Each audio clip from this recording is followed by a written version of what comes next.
hello, and welcome to another episode of the Dunker Spot. We are part of the Basketball News Podcast Network. I am your host, Nekias Duncan, and joining me, as always, is my co-host, Steve Jones Jr. How are you doing, sir? Doing good. Happy to be here. Basketball is happening. Well, it's been happening, so we won't do that. But everyone's excited about the preseason because it's the first day. There we go.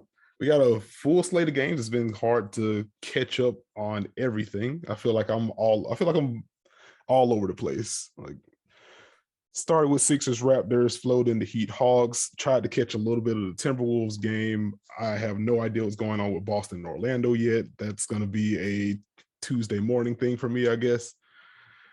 We shall see. Preseason basketball is back. The takes are back on the timeline. It's been a fun time. Yeah, you came out the gates with some speed takes, which let me know maybe I don't need to watch preseason basketball yet. I mean, it's always a little bit frantic the first preseason game, a lot of turnovers and whatnot. But I will say, Kyle Lowry in Miami looks pretty good right now. We'll see. You know, it's preseason basketball, but I would expect that to be a trend to continue. But some fun stuff. We won't get deep into preseason. We'll save that for a later date. Let's start with the W. As you mentioned, basketball has been happening before the preseason and the NBA started. We are in full swing with the WNBA playoffs. The Phoenix Mercury have a 2-1 lead over the Las Vegas Aces right now. The Chicago Sky have a 2-1 lead over the Connecticut Sun right now. Where would you like to start? I'd say let's start with the Sky and the Sun. That's been probably my favorite series to watch, just such a back and forth battle. So I'd say we start there. All right, let's start with the Sky and the Sun. As I mentioned, it is a 2-1 series right now. We kicked the series off with a double overtime win by the Sky. The Sun get an 11-point W in game 2. Game 3 goes down to the wire.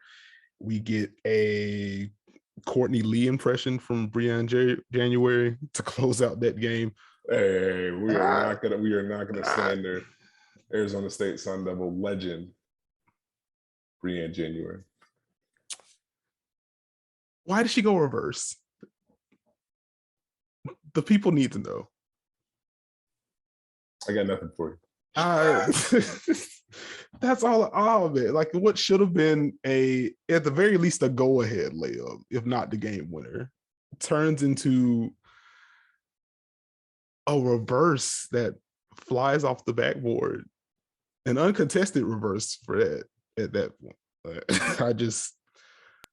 You're still going, aren't you? I just don't understand. That's kind of where I'm at with that. More confusing to me than that is the fact that Jonquel Jones what are the Sun doing with Jonquel Jones, or what are the Sky doing to prevent Jonquel Jones from being involved in the fourth quarter? Because that has really been the thing that stood out to me in this series, outside of how good it's been. Well, her usage has been a little bit off base. I mean, I think she's, just to be basic, took 21 shots in game 1. I think she's taken 20 in the last 2. And it doesn't feel like they necessarily have a spot or an area where they want to get her loose, if that makes sense. Sometimes it's in the post, but looks like they're trying to keep the ball moving. So they're trying to move her around, handle, push, spot up, but it just hasn't quite come together yet. Yeah, they need her to close things out, because what has happened is the ball has been in the hands of other players and they have not been able to get it done. Like, it was nice to see in game 3 in particular, it was nice to see DeWanna Bonner really have an impact offensively. With the way that the Sky have tried to defend in general, they've been pretty aggressive in pick and roll. They're showing high and recovering. And on the Jonquel Jones post-ups, they are showing 2 pretty quickly and then rotating behind that. So it has been on DeWanna Bonner and others to knock down those catch-and-shoot looks, particularly from the corner. DeWanna Bonner, once they went 4 or 5 from 3 in game 3. So it was nice to see her combine that shooting with getting to the rim, getting to the free throw line. But they just need it from everyone else. Like, 3-point shooting has kind of defined the series in a way. Both teams shot well in game 3, but Connecticut Sun won the 3-point battle by a pretty solid margin in game 2. The Sky did that in game 1. So with both teams playing defense as aggressively as they have been, like shooting has been important. But for the Suns specifically, like I guess my question for you is like, what is the answer? Because I agree with you, they are trying a lot of different things and nothing seems to be sticking. Like, should they just pick one and try to hammer it, or like what should be their method of attack there? I think they just have to keep trying to move her around and put her in different spots and try and make the defense move and make decisions. I think if you try and hammer just one thing with the experience that the Sky has, you're going to put yourself in a spot where now either that doesn't work or you get bogged down and you're not getting the results you want. Now, if it's fourth quarter time, you're trying to get her the ball, that's a different story. But I think in the buildup to kind of loosen things up for her, you got to continue to move her around, put her in different spots, different positions, change the spacing a little bit, so that the Sky can't so easily kind of send that help, show that help, throw those bodies there. So I think it'll be interesting to see if they can just move things around, just shift it a little bit, and hopefully get her in a rhythm early and let that carry the way, as opposed to, it's winning time. And with the experience the Sky have and what they've been doing in winning time, now you're trying to get her going at the same time you're trying to win. It's tough. Understandable. On the Sky side, can I throw a rank them at you? Yes. Okay. Courtney Vandersloot, Candace Parker, Kalia Copper. Rank those three players in terms of impact in the series so far for the Sky.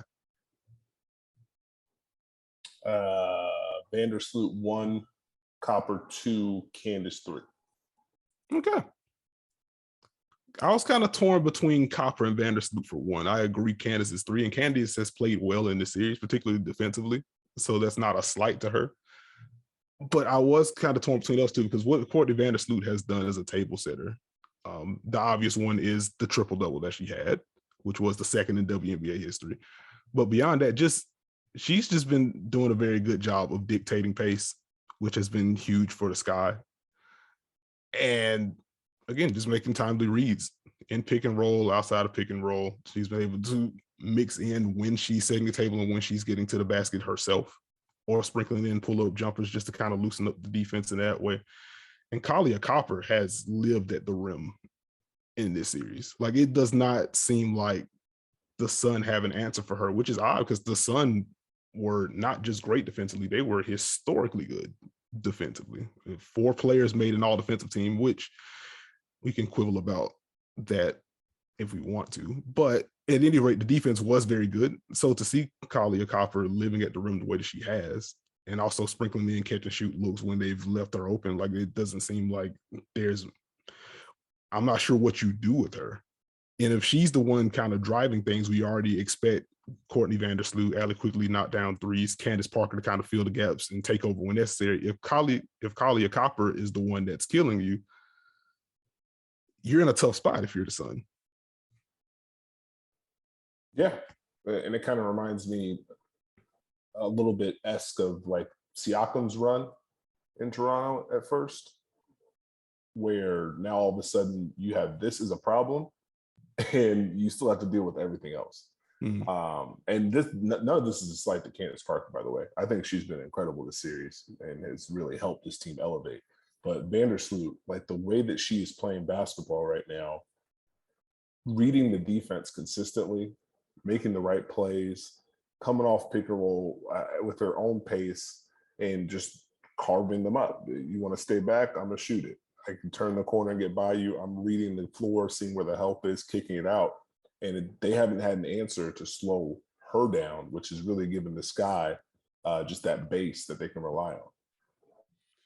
She's fitting in, like, not only making the right reads, but she is fitting in some tight window stuff that even when the Sky are being defended well, it almost doesn't matter. Like the amount of pocket passes she's been able to fit into cutters, some of the weak side skips that she's made. Like I wrote an article on basketballnews.com about the triple-double game that she had.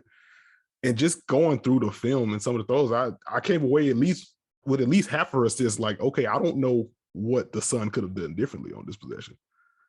And for her to be as locked in as she is, I guess this at a basic level, the Sky have picked the right time to hit on all cylinders. This year has just been one of flux in terms of the availability of their stars and just their players in general. And for them to get healthy, kind of find a rotation that works. Again, Diamond DeShields still coming off the bench right now. But to find their rotation, find their flow, they're starting to figure out more things in the half court. And to be able to do that against the Sun, like this is something that we talked about when we were kind of previewing the series, where I said, I don't know how I feel about the Sky in the series because like they're starting to figure out things in the half court. But the Suns' half court defense is so good, like you really can't afford to not have a floor, have a consistent plan. And the Sky have just kind of flipped that on its head in the series. Nah, that's where that poise, that experience has paid off, where they're able to take those punches, continue to swing, and now all of a sudden you are reminded of their talent. Where all of a sudden now, hey, you defend a play well. And I think there's like a off the top of my head, I think in game 3 there was a pick and roll. They defended Vandersloot well. It's like loose play. Allie Quigley picks the ball up and just casually dribbles to the 3-point line and shoots it. Like it's just stuff like that. So you have the execution, you have the star power, you have them being locked in, and it's been tough. And the Sky of battle, I mean, the Sun of battle, but it's just come down to those late plays, and that's why the Sky built this team this way for this time of the year. There you go. The Sky have a lot of options. The Sun have a top option that they haven't been able to find the consistent method of attack for. And then around that, it's kind of a question mark right now. And so with the Sky winning so many of those kind of battles within the battle and getting the late bounces that they have, now it's a 2-1 series. They only need one more. And that's a dangerous spot for the Sun to be in. To the other series, which has made me incredibly sad. Oh, I can't wait for this, folks. I cannot wait for this. The hashtag is big sad, folks. The hashtag is big sad. First, the Mercury deserve a lot of credit. I have to start there. I need to start there because they have played incredibly well. Brittany Griner's played well. Diana Taurasi has been torching the Nets. Diana Taurasi has been on fire in fuego. She's been absurd. Those threes she hit with half an ankle and then came out in game 3 and just set the tone right away. Like, hey, yeah, we're still here. Just jog into a pull-up three. It's like, okay, well. And that was what was so disheartening watching game 3 as an Aces enthusiast. It's like, okay, game 2 happens, you just get punched in the mouth. You look out of sorts on defense. The bench, I mean, I think in game 1, you got 26 from Raquana Williams, you got 25 from Kelsey Plum off the bench. That supporting cast came through in game 1. Game 2, like they just didn't have it, which, you know, it happens sometimes. Okay, throwaway game, Mercury bounce back, cool, game 3. For the Mercury to jump back out early after that kind of blowout, like I'm just kind of wondering, and I'm not in the locker room, so this is me purely asking and just wondering, like, what exactly is the belief level like in the Aces locker room right now? Is Bill Laimbeer slander? It can be. Like on one hand, his hands are kind of tied, like particularly with Liz Cambage, who had to deal with COVID, and now she's kind of being thrust back into a role, and they're trying to find spots for her. And that's without the context of the actual like scheme stuff that they have to worry about with her in a playoff setting, especially against a team like the Mercury, where you have someone like Diana Taurasi who can run a ball screen. If you play and drop against her, she has built-in pull-ups, and you don't want to give Diana Taurasi a steady diet of pull-up jumpers for very obvious reasons. So like there's already kind of the push and pull of how much can we trust Liz Cambage in space before you get into her trying to recover from COVID. So like in terms of some of the front court rotation decisions, like I get that Bill Laimbeer has a tough job to do. So I will shoot him that bail at least. But honestly, I don't even know how much I can go in on Bill. Like I can hammer the 3-point shooting thing, but like that's been a thing since he's been there. So like there's only so much I can even talk about with that issue. If this is the style of play that they're going to have, if this is the way that they're going to design their offense in particular, you need your stars to step up. And that starts with A'ja Wilson, who has not played well in this series at all. She flat out didn't have it. in game 3, I think 2 of 14 from the field. There are bad shooting performances, and then there's what Asia did in game 3, and that can happen. Game 2 is an inconsistent outing. Even in the win in game 1, it wasn't a dominant effort from her at all. Again, there's more of the supporting cast coming through. Again, Raquanda Williams, Kelsey Plum combined for 51 in that game. So it would be nice if Asia could set the tone. There are some ways to kind of free her up more. I would like to see some more, if you're going to use her in ball screen actions, like I would like to see some more empty corner stuff on the left side, or on the right side rather, so she can get going left, get her comfortable that way. But beyond that, like, she just flat out has to play better. Like, the mid-range jumper has to be there to loosen things up. And defensively, they have to figure out something. That's honestly the biggest issue in the series. They have not figured out a way to defend the Mercury and ball screen actions. That was gonna be my next question for you. Are you more concerned about the defense or the offense right now? Because it seems like a matchup where the Mercury kind of have their number on both ends of the floor.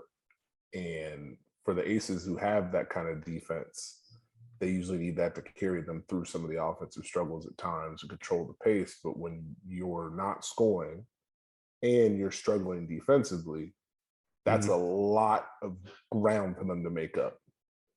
You know, kind of, I guess I would say almost like the Knicks in a sense, where you could tell that when they didn't have it on defense and offensively they were struggling, it was going to be a rough night.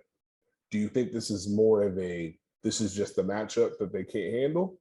Or is this a deal where they just don't have enough for this time of year? It seems like more of the former, because again, like I am more concerned with the defense than the offense. Like, there are things to quibble about with the offense, and there have been things to quibble about with the offense all year long. And this is something that we've talked about on and off the pod. But to your point, like, the defense typically does hold them. And now it's just there's just nothing. Like, they already have to worry about scrambling at least a little bit because they're doubling Brittany Griner on post-ups, which, okay, you do that. So once you add that on top of, okay, we're ducking under every pick, and they're already on their heels because they're missing a bunch of shots on the offensive end, it's just a big concoction of mess that they don't really have. I don't want to say they don't have an answer for it. They surely haven't shown that they don't have an answer, that they have an answer yet. Because the last 2 games have just been an absolute dumpster fire. And you would think, like, after 2 double-digit losses, like, the pride has to kick in at some point, if nothing else. And it just seems like they've been on their heels since the game 1 win. How important has the lack of rebounding been for the Aces? Massive. It's been massive. Matter of fact, do I have it? Yeah. Here's the rebounding stat. The Mercury win the rebounding battle right now, 128-96. I'm not sure how that's even possible through 3 games. Is that a 32 rebound edge? Like, a very duh thing to say, but that can't happen. Like, you have to win for a team that's built like the Aces in particular. Like, they're not shooting a bunch of threes. They have to own the interior. Paint points, rebounds, free throw attempts. And they have not been able to get it done. And the Mercury have been able to outshoot them and dictate the pace in that way. So it's been a tough watch. It has been a tough watch. I mean, through the Aces colored glasses anyway. Just zooming out, looking at it, like, this has been a masterful performance from the Mercury through 3, or at least in their last 2 games. Like, they have just been able to flow offensively like they had. There hasn't been much resistance. If they dump it into Brittany Griner, they know they're getting an open shot somewhere. If they're on the Taurasi's running the pick and roll, they know they're getting something. If they're able to get Skylar Diggins-Smith going off movement, they know they're getting something. So for them, like, it's just been a breeze the last 2 games. But again, looking at it through the Aces lens, like, it's kind of depressing just to see. I mean, they look kind of helpless. Like, there are no answers on defense, and their MVP has not played up to an MVP standard. Are we sleeping on the Mercury's defense as far as defending the Aces guards? Probably. I think that's fair to say at this point. Like, again, after game one, like, what have the Aces guards done? I mean, it's easy to say, like, what have the Aces done the last two games? But, like, the guards in particular, it's not like they've been able to penetrate and consistently generate good offense for themselves and for others either. Like, it's just been a lot of disorganization. And then once the run starts for the Mercury, it's a lot of rush shots. And those rush shots are either wild attempts at the rim that aren't getting the free throw attempts, or they're like long twos. So it's not like you're not going to quell a run by building the boat out of Jackie Young pull-up jumpers. Like, I'm sorry, like, that's just not how it's going to get done. And so, like, the Mercury certainly deserve credit for the pressure they've been able to put on them. Like, their bigs have held up. And when the shot goes up, I mean, you have Brittany Griner cleaning the glass. You have Brianna Turner cleaning the glass. Like, it's been a masterclass the last two games. No, I got to apologize to the Mercury. I had the Aces winning this one, and the Mercury have shown up as a team, as a unit. That talent has figured it out, and they found what works, and they keep going back to it. And they're defending, and you can tell with them and the sky, they can taste it, like they can sense it, they can feel it, and they're taking that moment. Now, these game fours are going to be very interesting because I don't think either of those teams want to go to a game five. Yeah, they don't want that. They don't want that. But, like, I would say, if we're just looking at the two series, like, the Sun are a lot closer to figuring things out and swinging the series, or at least pushing it to 5, than the Aces are. And that hurts to say.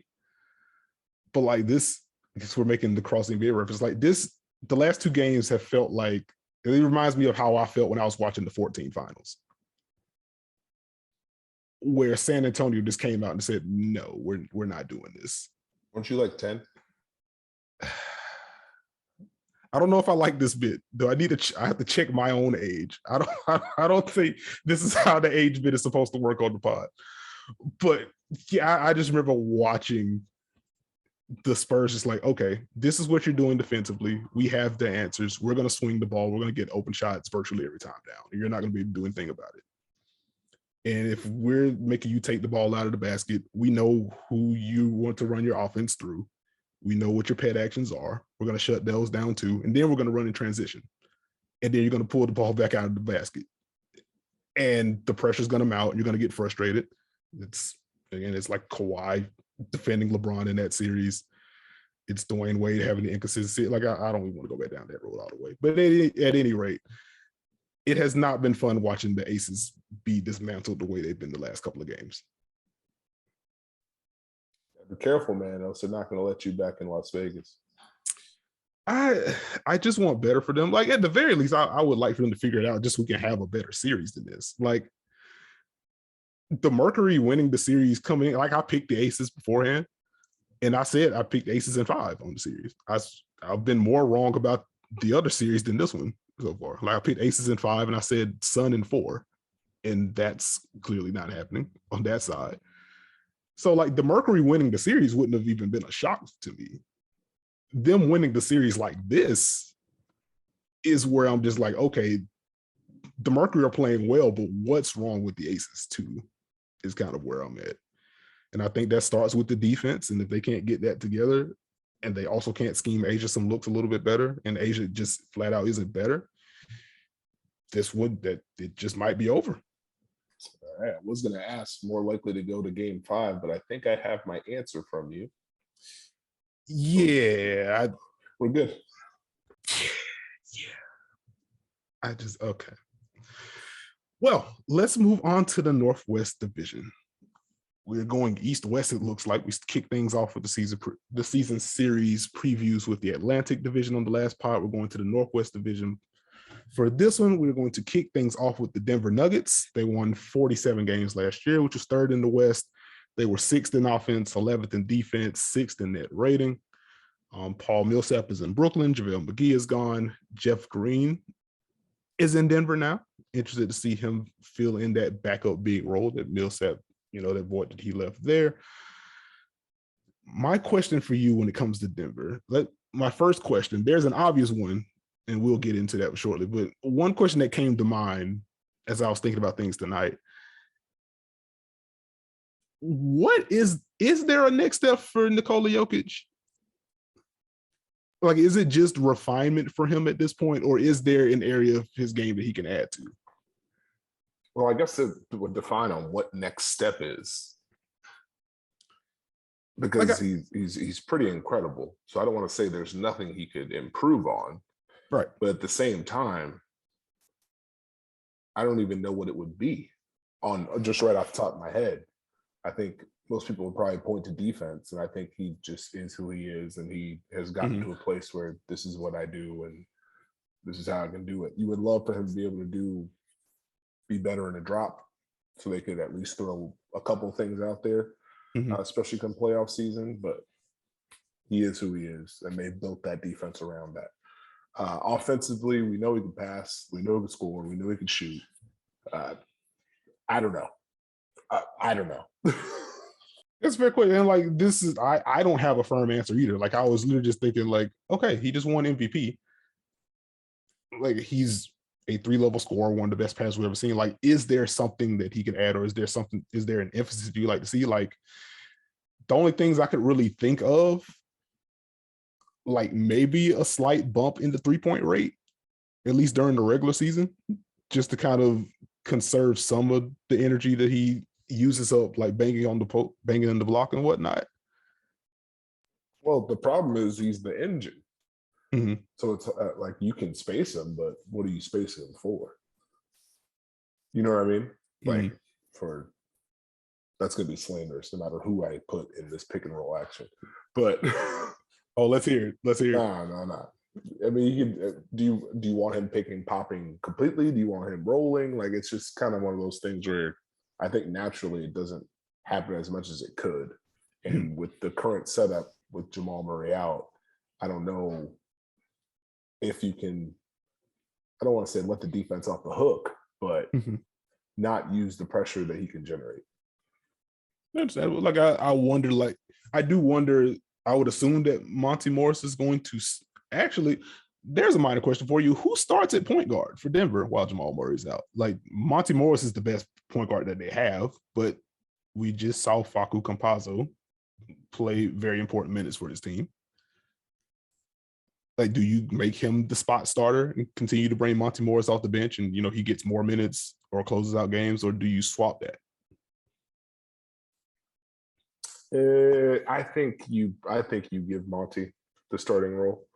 I could see doing it with Campazzo just for consistency's sake, or try to get the ball moving that way. But I think you let him run with that second unit, and let Monty warm up the starters and build your defense that way. Let him play that role. You know where the ball is going anyways offensively, and you run a lot of movement stuff. So I think you just let him rock with the starting unit. Okay. So if we're assuming that Monty Morris is there, so I guess one thing I'll be eyeing, just I guess an on the margin thing, I guess just seeing what Jokic's role / pop split, what that split is going to be, like how often he rolls to the basket versus how often he pops out. I think to the raising the 3-point rate point, like if he pops more, like they do have guys. I mean, they have Aaron Gordon now, who's going to be, full training camp, full offseason with Denver. Like if you are popping Jokic, that gives him a little bit more space to cut, or if the ball swings to him, for him to attack a closeout and get to the rim that way. You have Jokic space. Maybe that opens up more 3-point opportunities for him there. But like that's, again, those are minor shifts in the plan. Like Jokic is obviously going to be the fulcrum there. Like you don't want to reinvent the wheel with him. But again, like that's just a question that I have. Like I don't think that's Jokic making some theoretical leap after he just won MVP is not something I'm looking forward to like define Denver season. Their most important player in that regard, in terms of taking a leap, is going to be Michael Porter Jr. Where do you see him going offensively? I think he's going to continue to play well offensively. I think he's only going to go up from here. I think we saw what he can do. Obviously, we know he's very gifted with the ball in his hands, but the off-ball movement is what got me pretty excited last year, as far as being able to come off down screens, as far as being able to cut. I made the pun. I won't do it right now. But him having the ability to do multiple things in that offense, I think really can carry weight and will allow him to generate some easier looks to stay in rhythm. We know he can hit the pull-ups. We know he can make those kind of looks, but can he balance it out? You know, with the cuts, with the layups, with those kind of plays, and being attack in space. So I think he should be better. He should continue to improve because he is a natural scorer. He's had success, and he's got a role that's secure. You know, there's no wishy-washy anymore. Hey, we need to let him grow. Like it's his time now. So we'll see if that helps. It'll be interesting because again, the league is going to have more film on him. They're going to have more of an idea on what they want to do to try and take things away. So how he responds to that will be interesting. But I think it's tough to bet against him on that end of the floor. I'm interested to see if he takes another step defensively. Mhm. The defense is certainly going to be the most important, and we'll dig into that shortly. I ask about the offense because with Jamal Murray out, like he's going to have more of a scoring load, which is very obvious. Like he's one of the best shooters on the planet. As you mentioned, is a very good cutter, can get some easy buckets as a guy that can scrounge around for offensive rebounds as well, using that size and using the length that he has.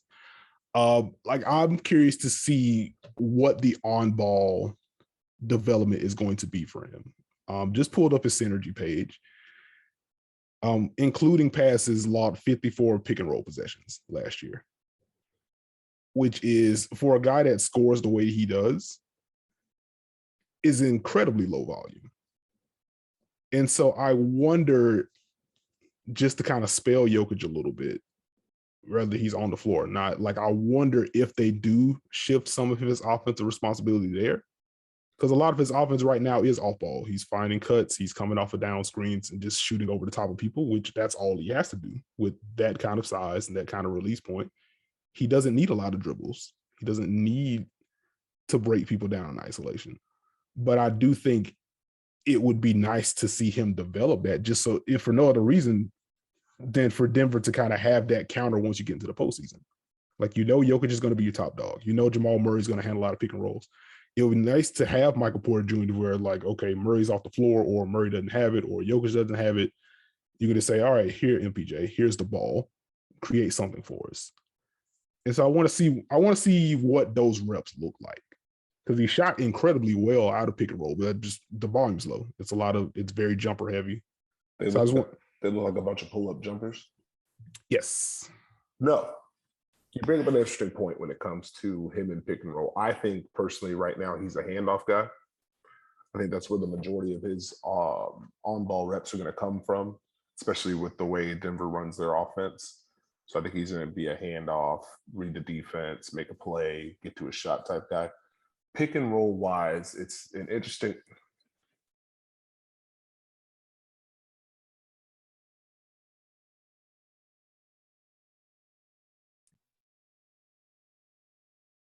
Give me 1 second.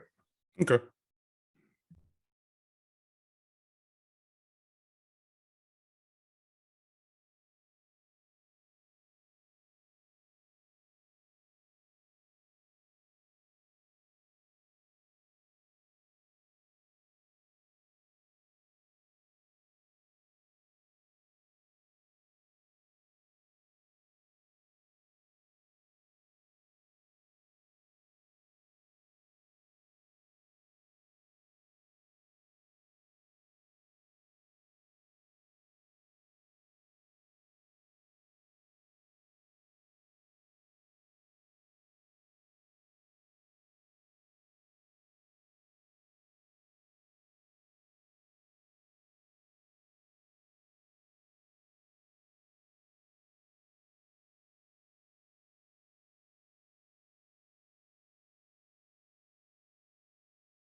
All right, my bad, bro.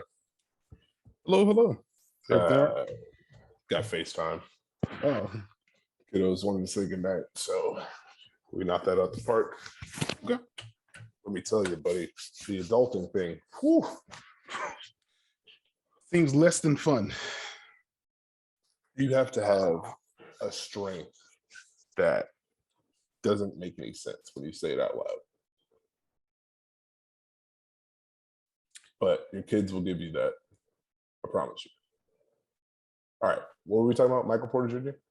Yes, you were talking about how he's more of a handoff guy than pick and roll guy. Where did I end? Oh, I think I had a pause, right? Yes. Okay, are you ready? Yes. We doing a countdown or no? You could jump right in. I have it marked so I can tell Brian to cut it. So essentially, what you mentioned was interesting with the potential development of him in pick and roll, because I think there is value in that. Especially when we talk about in the playoffs, I think there's value in putting him in action with Nikola Jokic. But is that better than maybe the sudden impact or him getting the ball in the flow or in the rhythm of Denver's offense? And how much are you going to get out of it if teams know he's a shooting threat? You know, like what coverage are you going to get consistently? Do you want him facing that kind of pressure if the defense does come up to the level or does start to trap him as he scores? Do you trust the decision making? So I wouldn't say he can't do it, but I am interested to see what that looks like, to your point. Is he going to become a pressure point in pick and roll? Or does that take you out of the flow of your offense? Does that result in just more pull-up jumpers? I understand, but I guess the answer to that. Like, that's what I want to figure out, because I think there's value in exploring that. I think they would have more of a buffer to explore that if Jamal Murray was healthy, because I think then you can guarantee, okay, we can dedicate 4 or 5 pick and roll possessions to Michael Porter Jr. And if it doesn't work, okay, we're going to go back to our regular stuff, and we're still going to have the super elite offense, and we'll be able to win games. And we can kind of work through those rough patches on the fly. With no Murray, it's kind of like we want to explore this, but also our margin for error is a little bit smaller since we don't have Murray. So maybe we can't just say, hey, here's the ball, figure it out. Right. So I want to see, if they even feel this way. Like, Denver hasn't played preseason yet, and you can only take that with a grain of salt anyway. So I have no idea what the plan's going to be. Like, maybe it's just going to be, hey, we're going to run our stuff, and MPJ is just going to do it better because he's young and he's going to get better. But I would like to see them explore that, because if he can become a pressure point pick and roll, and if teams do play those ball screens to the level to take away those pull-ups, if he can consistently dump it off to, if he's running with Jokic, if he can hit Jokic and turn those into more short roll opportunities, what do you do as a defense? Because I mean, if you have Jokic picking up 2-on-1s or whatever, like, he's going to win that battle every time. He's going to sprinkle in those floaters. He's going to get to the rim, get to the free throw line. He's going to pick out cutters. He's going to hit spot up shooters in the corner. The offense is going to have even more flow if he can do that. Because you don't need Michael Porter Jr. Manipulating weak side helpers and making weak side skip passes. All you need him to be able to do is say, oh, it's drop, I'm going to pull up. Oh, they're playing up to the level, I'm going to dump it off to one of the most skilled players of all time. And then he's going to make the right decision. And that just gives them another dimension to their half-court offense. Or they just stick in a drop and contest the pull-up. Also true. No, I think with what they run and as many different screens and cuts he can come off of, and as many different guys as can screen for him, I think it's just going to be tough for them to avoid doing that. But I would like to see him grow in that area. I'll put it that way. Okay. Just things that I'm wondering about heading into the season, and defensively, because that's the real question mark. The way I described it in my preview piece was that he will have to fill the Millsap role in a way. As Denver plays. Oh boy. The what? I guess anyone playing the 4 beside Jokic, if he's playing those ball screens that high, a lot of that's going to be on Michael Porter Jr. to kind of rotate on the backside, on the weak side. So he's going to have to be more successful in doing that. He took strides last year, particularly in the second half of the season. He does have Aaron Gordon at the other forward spot to kind of help in that regard, depending on how the offensive team kind of configures their pick and rolls in that regard. But that's going to be the most important step for Michael Porter Jr.'s development this season. Can he make those? I think the awareness. It's about the awareness for him. I think we saw him grow as far as knowing when to rotate properly, show early help, be able to recover, make multiple efforts, which he was not doing before. He does still fall asleep on the weak side. He does have his mistakes of over helping or not helping or whatever goes on. Can he get out of the danger zone, the we're going to exploit you zone? Can he get out of that area? And can he just become solid? Like if Michael Porter Jr. can just become solid defensively, that changes his outlook. That's all he needs. And again, that's why it makes it encouraging that during the second half of last season, he looked solid more often. He wasn't solid overall. There were still those lapses, but like he was getting closer to solid. The Michael Porter Jr. that we saw in the second half of last season is not the Michael Porter Jr. that we saw in the Utah series in the bubble, in which he had no idea what he was doing. Yeah, he was McLiability Porter Jr. It's preseason for everybody. I understand. But yeah, like he's not that guy. And him not being that guy was a massive boost for Denver's defense last year. So now you add in, again, you're getting, hopefully he's healthy, of course. But like in general, you get a full season of Aaron Gordon now. You add Jeff Green for some mobility off the bench. You have Michael Green there, who's fine positionally, defensively. It's like if you have more reliable front court defenders around Nikola Jokic, the scheme tightens up a little bit. And if the defense is a little bit better than expected, like Nikola Jokic is an elite offense onto himself. And we just talked about what Michael Porter Jr. does on offense already. And they have other guys on the roster that can fill gaps in that offense as cutters or spot up shooters. Will Barton is back. We haven't even discussed that yet. Like he's going to be a guy that can run secondary ball screens for them and can boogie with 8 seconds left on the shot clock. Austin Rivers is back. He can do some of that as well. Late clock shots. So they have enough weapons, I feel like, to keep the offense humming. It's really going to be the defense, just seeing what that's going to look like. And that kind of starts with the Jokic and PJ pairing. You mentioned Will Barton, and going off your MPJ conversation, how important is Will Barton and his ability on the ball in pick and roll? How important is that going to be for Denver? He, in the starting lineup anyway, like he's their guy. Like I think Aaron Gordon is more equipped to deal with the power wings just in terms of his structure. Will Barton is going to be the guy that's slithering over picks and pick and roll and trying to defend more of the shiftier ball handlers that are going to face Denver. He has to fill that role at a high level. He's shown flashes of being able to do that. I would describe him as a solid defender, but he is sub-elite. They're going to need a step up from him if he can stay healthy. I think wing defense in general is something that I'm curious about with Denver because they do have him. They still have PJ Dozier. I guess Composite at the point of attack when he's in there. We don't need to go back down that path. We talked enough Facu at point of attack during the postseason pods last year. But I guess just wing defense and screen navigation in general is going to be huge for Denver this year. Do you like them doubling down on the small ball 4-5 lineup, but just with 2 greens this time? Like I'm down just because they're both pretty good. It would be nice if they had an actual drop defender, just to have the optionality out there. Like we talked about it after the trade deadline last year when they added JaVale McGee. It was like, okay, we don't know, I don't know if we can pencil him in as a consistent 16-minute a night guy, but it's nice to have someone that can play the drop and protect the rim some and also operate as that vertical spacer because they didn't have that element before that trade.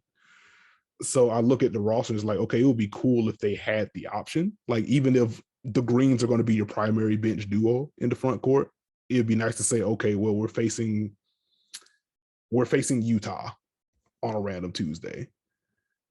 It'd be nice to see if we can get some vertical spacing some kind of way. Or I'm just throwing out a team. You can pick anyone outside of Utah, but in general, like it'd be nice to have that optionality. But again, Jeff Green has looked solid as a guy that can switch, as a guy that can play higher end ball screens defensively, and offensively he can kind of keep the chains moving as a passer, can operate in short roll, can shoot the ball, can finish around the rim. And JaMychal Green does add value as a screener and also a spacer. So I think that's going to be one of your more versatile front court duos off the bench in the league. So it's good. I just wish they had another guy that can kind of mix in on random nights. Are we sleeping on the potential defense that we could see from that second unit? No, because if the second unit is what? Campazzo, Rivers. I mean, they're not going to play 5 bench guys at the same time. But if you're just looking at Campazzo, Rivers, Dozier, and the Greens, like that's a pretty solid 5 defensively. They're not going to play 5 bench guys at the same time. I mean, I hope not. Oh, we're not doing this again. They need to have one of Jokic or Porter Jr. on the floor at all times. That's kind of where I'm at with that. I think staggering is good. I don't know.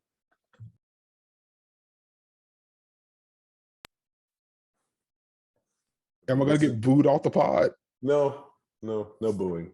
I'm trying to see, do we miss anything? Do you feel better about this group after their postseason run? Or do you feel like that was potentially the ceiling for them? I feel better about it because they were able to they got absolutely blitzed by Phoenix, but Phoenix made the finals. So that there's only so much you could take from there. But like, I feel better because they were able to win a series despite missing basically their starting backcourt. And so you expect to get Murray back at some point. You already get Barton back. Again, you get a full offseason with Aaron Gordon. Like, I think this roster is deeper than it was last year.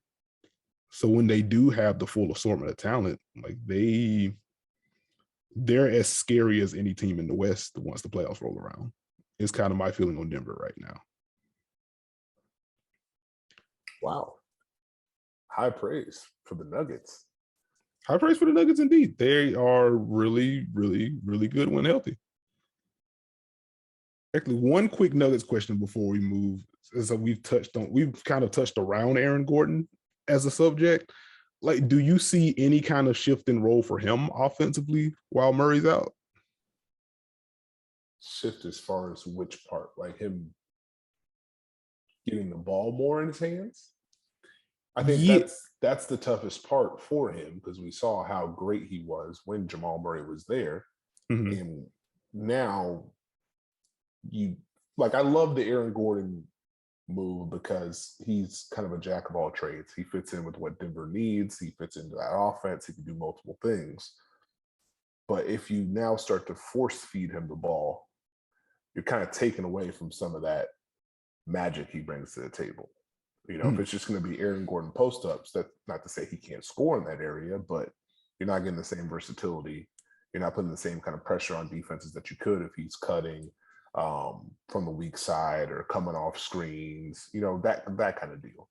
So I'd rather them lean more into that and maybe get him more in the flow than, hey, we're just going to run slice, run flex, give him a post-up, give him an elbow touch. Like what?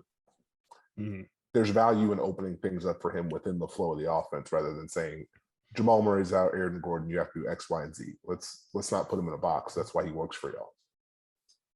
Understandable. Like, and to be clear, the call is not for Aaron Gordon to be used in the way that he was used in Orlando, in which he became basically a primary handler for them. That is not Aaron Gordon's game. Even when Aaron Gordon wanted that to be his game, that was not his game. But like, as you know, you go through some of the film for him last year, like we talked about it on the pod, like Denver experimented with Jokic Gordon pick and rolls. They experimented with Gordon Jokic pick and rolls. Like, do we see an increase of instances like that while Murray's down? In addition to like what he does as a cutter and just as a screener in general. Like, I think there's room to kind of mix in some on-ball stuff for him. Like, I think he very clearly should be still probably number 4, honestly. Like, I think while Murray's out, it's going to be Jokic, it's going to be Porter, it's going to be Barton. And then Gordon's at 4. I just kind of wonder like what the looks are going to look like for him as the 4. You keep wanting to mix these on-ball reps in. Stop trying to season the food. Let Denver cook, man.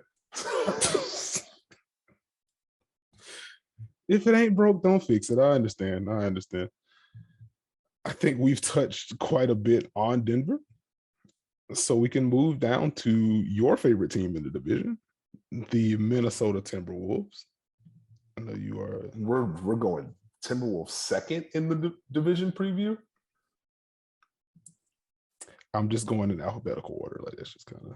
Oh, my bad. Sorry. That's just, you know, Denver starts with a D, Minnesota's M. We just going on down the line. But anyway, Minnesota won 23 games last year. Bad on offense, bad on defense, bad net rating. Didn't really do much in terms of roster movement in the offseason. But we get the full year of Chris Finch. D'Angelo Russell is back. Karl-Anthony Towns is back, which is the most important development of all of this. Another year of Anthony Edwards. I guess my question for you to kick things off on the Wolves section, which non-Cat player has the most to prove entering the season? Most to prove? That's a very interesting question because I probably would just say Patrick Beverley and call it a day. Most to prove, I think most people would probably answer D'Angelo Russell. Mm-hmm. I think I would go Malik Beasley. Okay.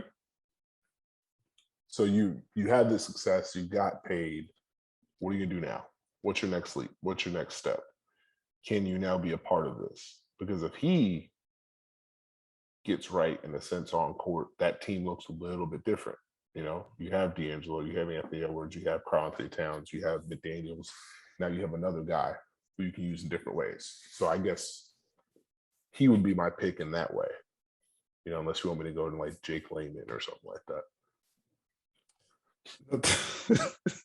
Not the name that I thought you would throw out there, but that's fair. But yeah, I asked that and was intentionally vague about it because I wanted to see where you would go with that, because I feel like there are a lot of different ways to interpret like what's being proven, and like there are different levels of that. I think D'Angelo Russell is the obvious answer because he's kind of the guy, like figuratively and literally, that will stir the drink of the offense. Like, he's going to be the primary ball handler. He's going to run most of the ball screens. Like, his relationship with Karl-Anthony Towns, period, is a major reason why he's there to begin with. And so him playing well, helping the Wolves play well, has organizational ripple effects, I believe. So I do think, you know, Russell has to play well. Like, he has to hold up defensively. We know what he can do as a pull-up shooter. We know what he brings as a passer. I still would like to see more rim volume, more rim pressure from him.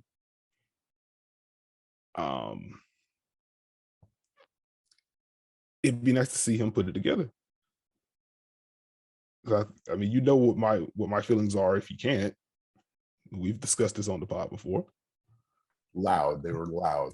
Those feelings were loud. I don't know if they were loud. I was, you know, just I let it be known. Like, there are some fit questions depending on how they want to build this thing out.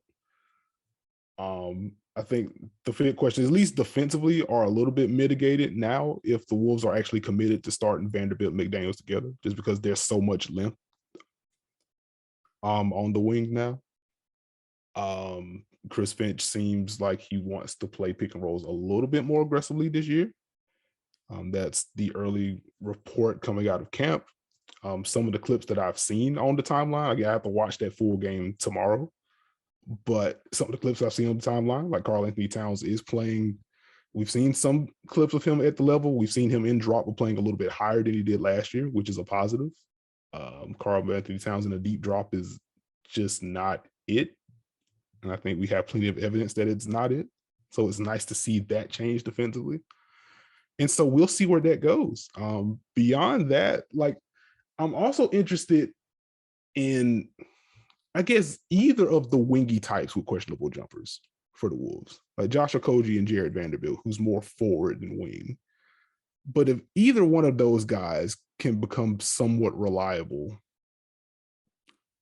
anywhere offensively, like Vanderbilt kind of does it with the offensive rebounds, but like if he can bring something as a cutter or can add a corner three ball that's somewhat consistent, or the same with Okogie, if he can bring something as a cutter or just a random closeout attack, that would help them be on the floor a little bit more, because I think the Wolves are going to need as much of a defensive infrastructure around Karl-Anthony Towns, around D'Angelo Russell as you can. So if you can get either of those guys to hit or found some kind of way to consistently impact the offensive side of the ball, that helps quite a bit. Do you like those two starting?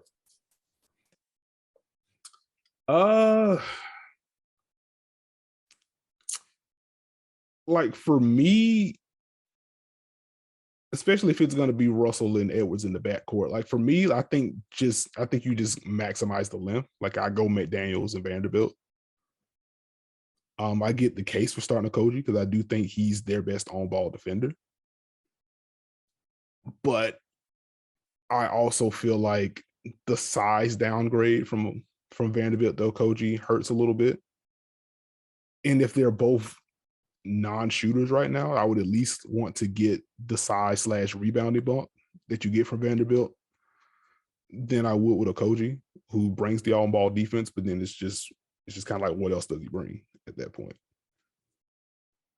I'm concerned with having them both out there at the same time.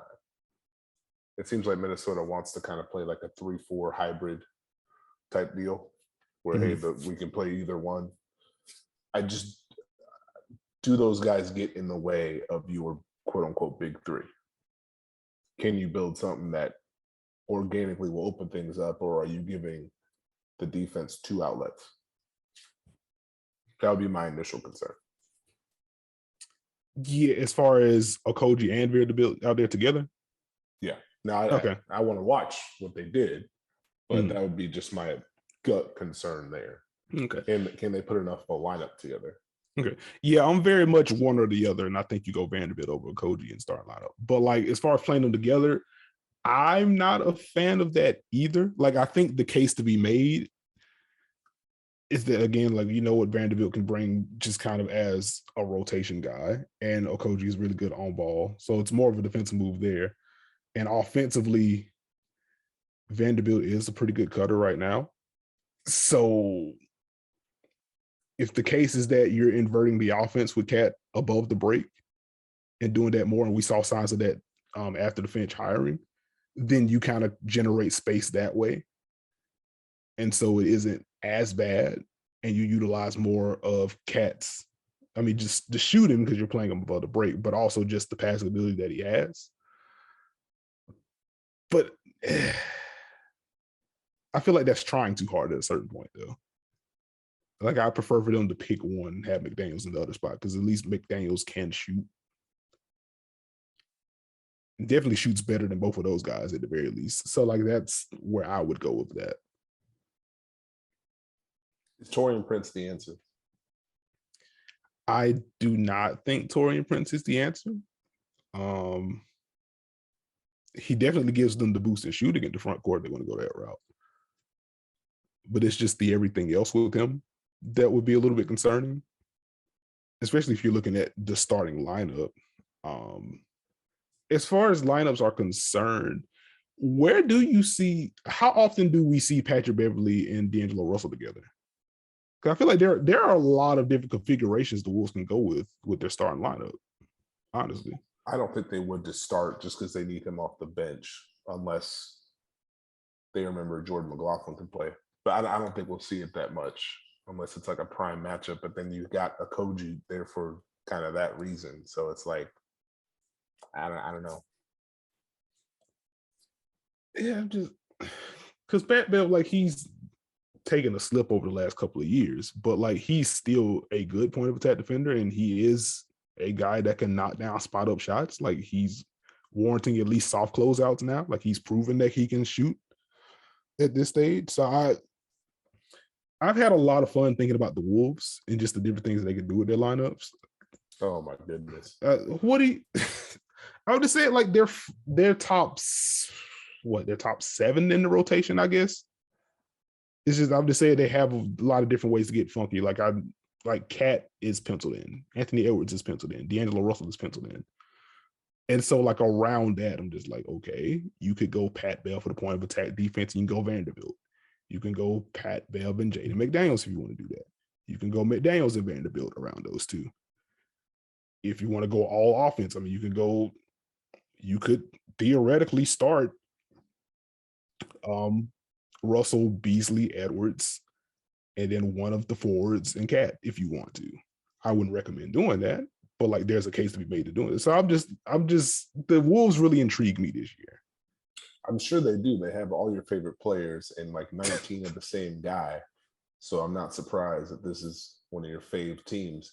Are you concerned at all about them actually being able to carve a rotation right away? Because you have not talented guys, but you have a lot of guys who are likely in someone else's way. You know what I mean? Yeah. And we could talk about the Jared Culver trade, but I get it because when you look at Minnesota's roster, they had a bunch of guys that were like that. They liked better. So, yeah. Right. But so how do we whittle it down now? Is it going to be Taurean Prince and Vanderbilt? What about McLaughlin? What about Jalen Noel? Like, there's some dudes there, and can you create the right rotation to kind of get the most out of all of them? It's a lot of dudes there, which is a bit concerning as far as building out the rotation. And I think my overarching issue with the Wolves and their supporting cast, at least, is that there are a lot of one-way guys on the roster as well. So like I think there's just going to be a lot of mixing and matching. And like on one hand, it's exciting that they have a lot of different options, a lot of configuration they get to. The downside is that you have to be really creative with some of the lineups that you have to put out there just to make sure you're balancing the offense and the defense. So I don't know, like there is a lot of overlap. I'm excited to see that offense in year 2, though. I'm excited to see what he puts in as far as the movement goes, the flow goes. And if Cat can take another leap, if Anthony Edwards can take another leap, if D'Angelo Russell can get back to playing at that high level consistently. Because if you can get those 3 going, a lot of what we're talking about doesn't matter as much. You're just kind of plugging pieces away. It's just going to be interesting because you mentioned a lot of one-way guys. We talk a lot about what's the best lineup. I don't know what their best 2-way lineup is off the top of my head. I mean, you have those 3 guys that have to play, and you got options. But now are you just riding the hot hand? Is it matchup based?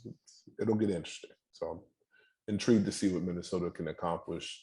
Do you think they have more of a chance than people are giving them credit for?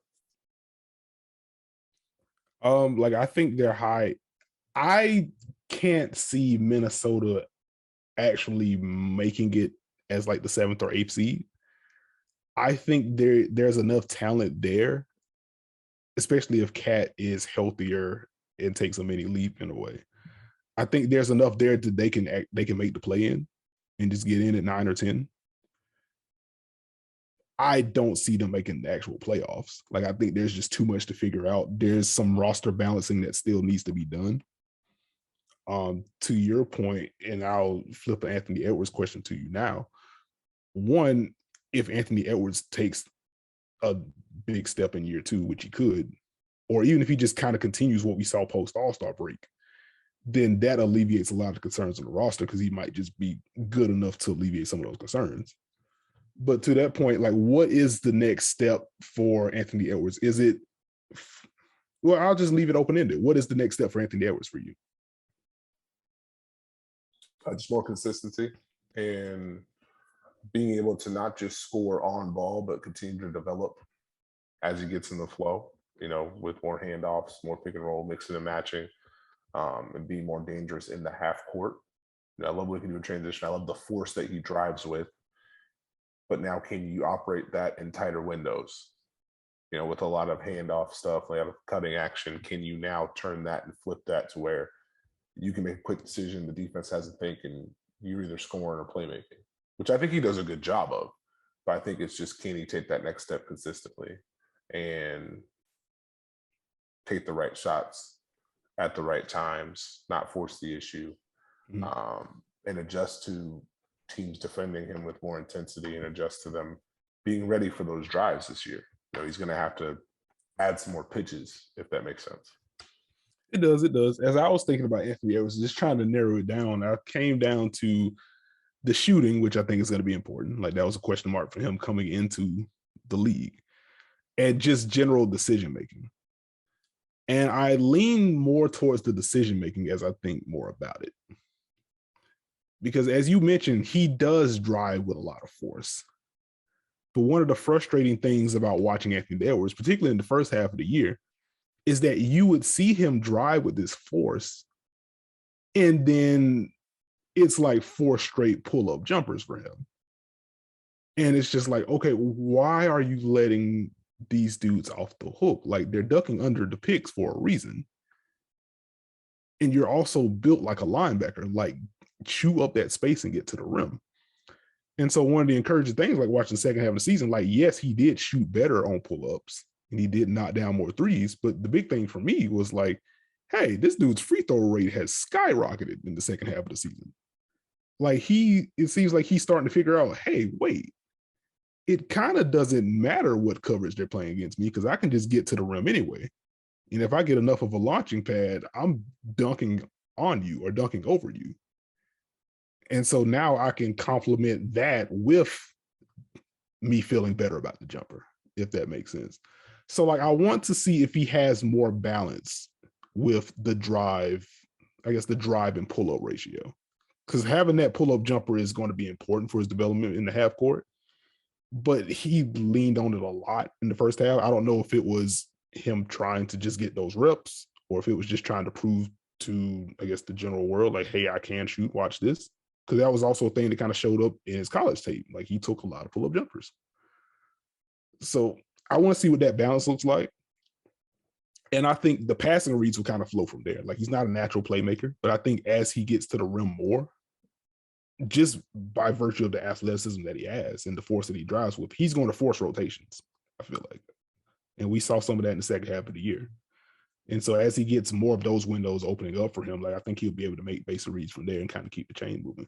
Well, I think that's one of the things he did well last year, in my opinion, was just showing that hesitation coming off a screen.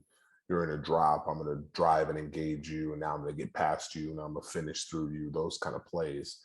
Can he now balance that out and handle if the defenses give him more pressure, or handle when his first read isn't there?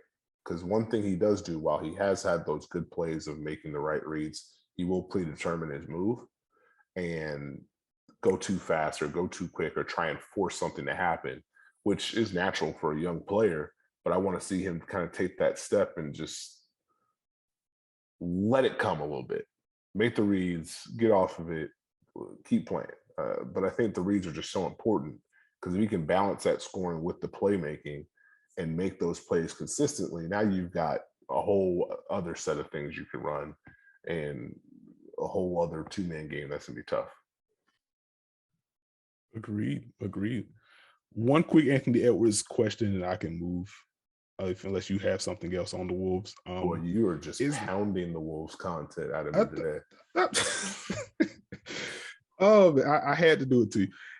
Is there a better post-game interview than Anthony Edwards? He's pretty good. I don't know if would you say he's top 5? I think you're saying he's number 1. I think he's easily top 5. Well, I think it's one of those things we need to enjoy while we can, because someone's going to ruin it. I hope not. Have you seen? Someone's going to ruin it for sure. I don't know when, but someone's going to ruin it, and you're going to rue the day.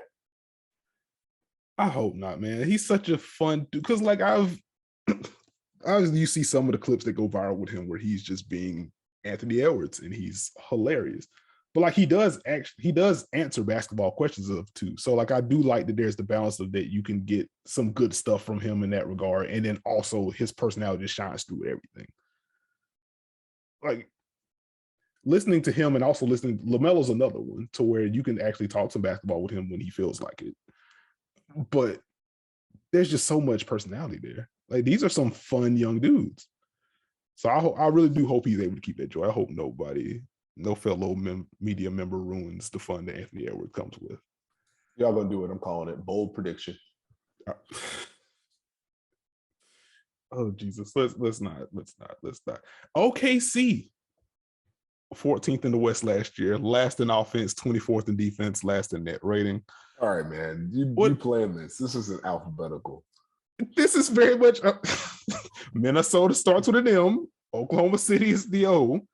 We get Portland and Utah to close it out. I know, but still. Like, don't blame me. Blame whoever created the alphabet. I've got nothing on that. If we're going to talk Thunder, it starts with Shai Gilgeous-Alexander.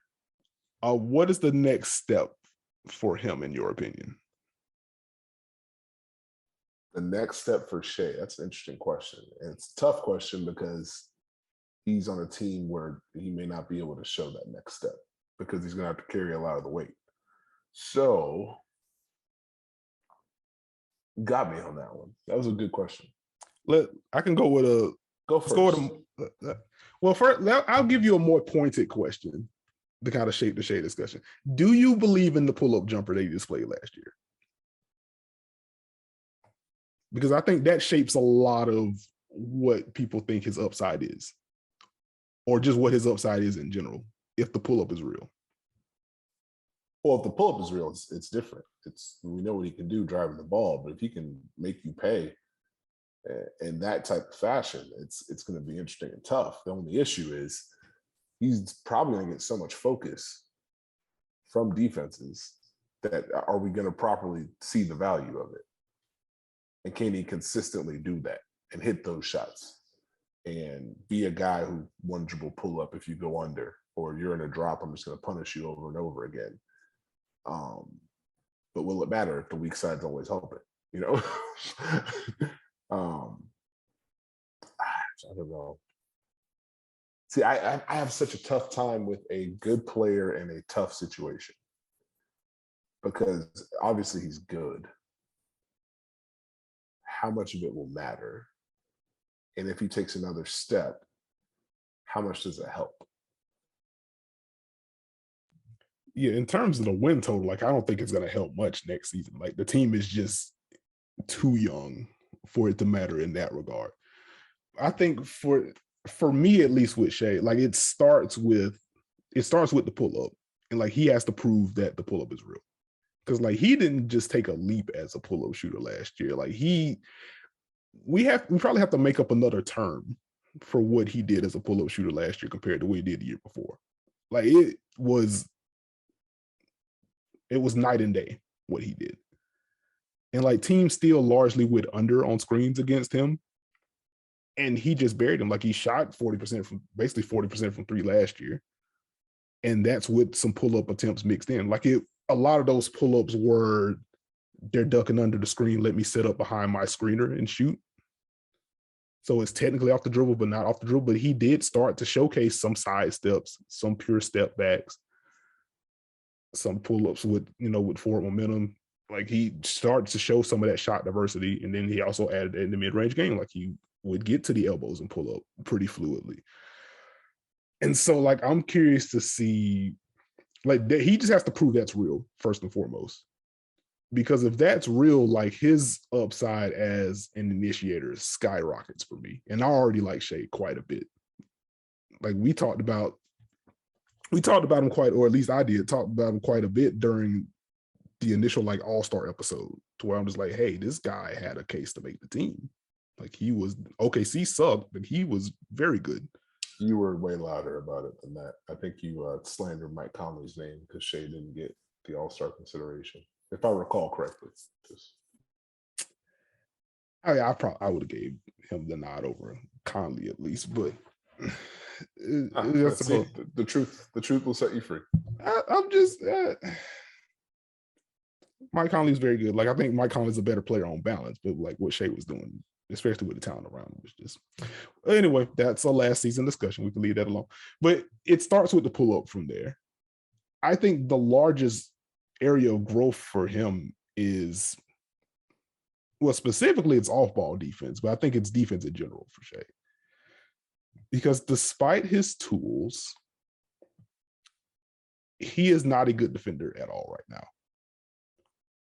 And that's fine within the context of OKC not being anywhere close to being ready to contend for a playoff spot, much less a title.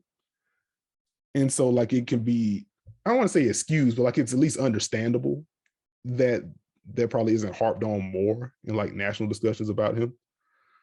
But the defense is bad. And there is some effort stuff.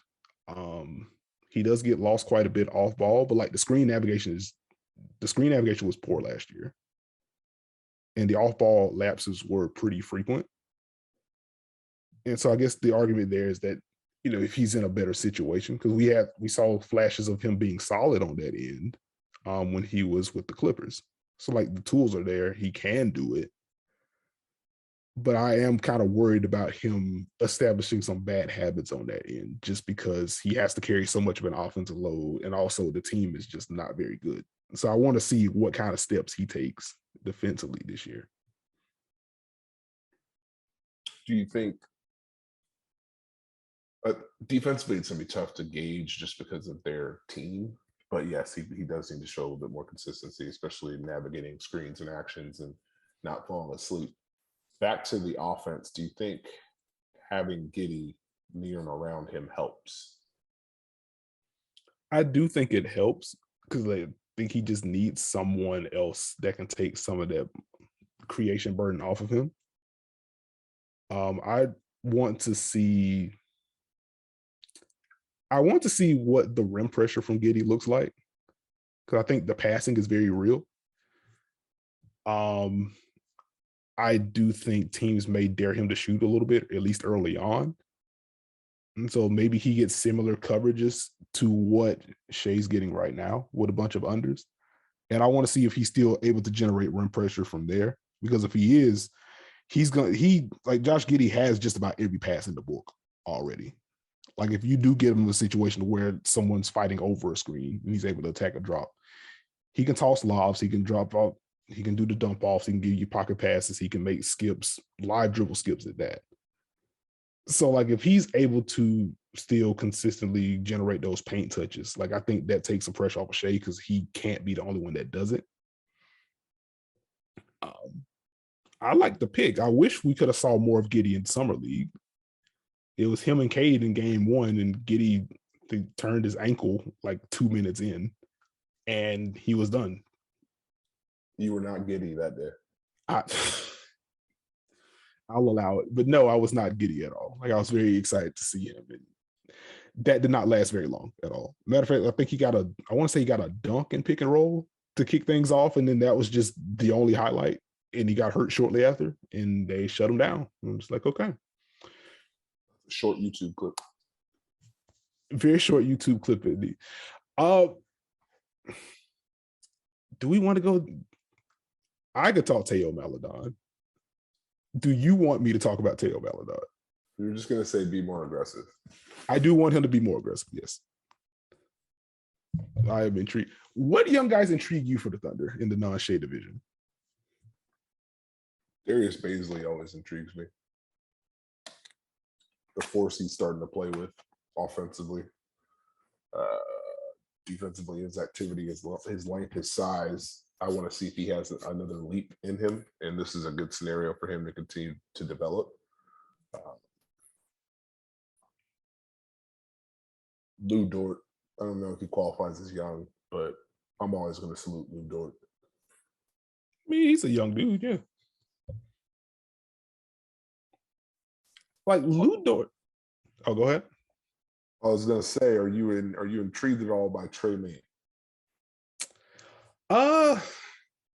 I am. Like, I need to watch more of him to get a real gauge for him. I didn't see him much in college. So I do not want to pretend like I have a super strong handle on this game because I don't right now. Like, I'm going to watch more. I'm going to be watching a lot of OKC during the preseason, which is something that I got yelled at about on Twitter some weeks ago, which is not yelled at. Let me not exaggerate, but like, who yelled at you on Twitter, man? It wasn't like it genuinely wasn't a serious thing. Like there was a prompt going around Twitter. It was like, what teams are you going to be watching the most of this year? Oh, and you went with your grab bag of oddities. Thunder, Wolves, Hornets. Who did I have in the list? Like I had Miami, Toronto, Kings, Raptors. Okay. Anyway, OKC was on the list for me. And like I got a quote, my take was called overly niche, and like I basically accused of lying about watching OKC, where I'm just like, please listen to the podcast. Like we talk. I think this is my new favorite part of you becoming just a household name. Is you just get a punching bag from every source. And it's just like, I don't know. How do you get yelled at by Knicks fans, Lakers fans, and get called niche in the same day? And I'm just like, bro, we've had 10-minute discussions on Teo Maladon on the podcast. Like I have literally no reason to lie about watching the Thunder. We is a very loose term there. Okay. I talked a lot about Teo Maladon. But yeah, at any rate, I'm with you on Baisley. Like forward-sized dudes with that kind of ball skill, or at least the flashes of the ball skill that he has, is fun. I still have no handle on how good he actually is, which I guess is the purpose of this OKC roster being set up the way that it is. Like he's going to have plenty of rope to operate on either side of pick and roll. Like he's going to be able to initiate some ball screens. He did some of that last year. So we'll see how shifty he is. We'll see how clean the shot is. Again, like I just have to see more of Trey Mann before I have a firm opinion on him. Like that's something that we can revisit, or I'll tweet about him on the timeline at some point just to get back to that. I want to see what year 2 of Poku looks like. That's where my intrigue lies outside of Shea. A lot like year 1. That's true. Yes, a lot like year 1. I do want to see what year 2 of Poku, because second half of the season of Poku, he was still getting bullied because he weighs like 20 pounds. So like, of course, he's still going to get physically bullied. But like more passing flashes, all the pull-ups that he was taking in the first half of the season, like they were starting to go down at a more consistent clip. He's going to be fun offensively. I'm just still trying to gauge like who he defends. Like I don't know what his most comfortable position is. And so like that's just going to be a long-term thing. Like I don't even think we're going to have a firm answer to that this coming season because he's still very much trying to build out his body. But I want to see what that looks like. Up to the Lou Dort point though. Like how much on-ball potential do you think he has? Because like he made waves with the defense for very obvious reasons. Like he's a very good defender, and if not an all defensive level defender, then he's right on the cusp of that. But like offensively, dude gets to the rim, and like he quietly shot like 33 or 34% for 3 on 6 attempts. Like he got him up last year. Like, do you want to see him with more on-ball touches, or do you want to see them kind of scale things down and give the other younger guys more of those reps? I would rather him just continue to grow and develop in the area as far as being able to play out of the flow. and knock down the threes more, be a guy in transition, be a handoff guy who can get downhill and either finish or make a play, and just keep it more simple, and let his plays kind of come more naturally, so he can have that growth in a more natural way, if that makes sense. Um, you would love to see him continue to develop to the point where you could just let him rock for a little bit. I think he has the aggressive mindset to go ahead and do that. And it'd be nice if he had another leap that way. But I would think if he can continue to knock down those threes, and now he's a guy who can get paint touches, driving closeouts, like that would be more important to me than just pure on-ball stuff. Like he can knock down threes, now he can make you pay, be the closeout, get in the paint, or you can get him on a dribble handoff, he can get in the paint.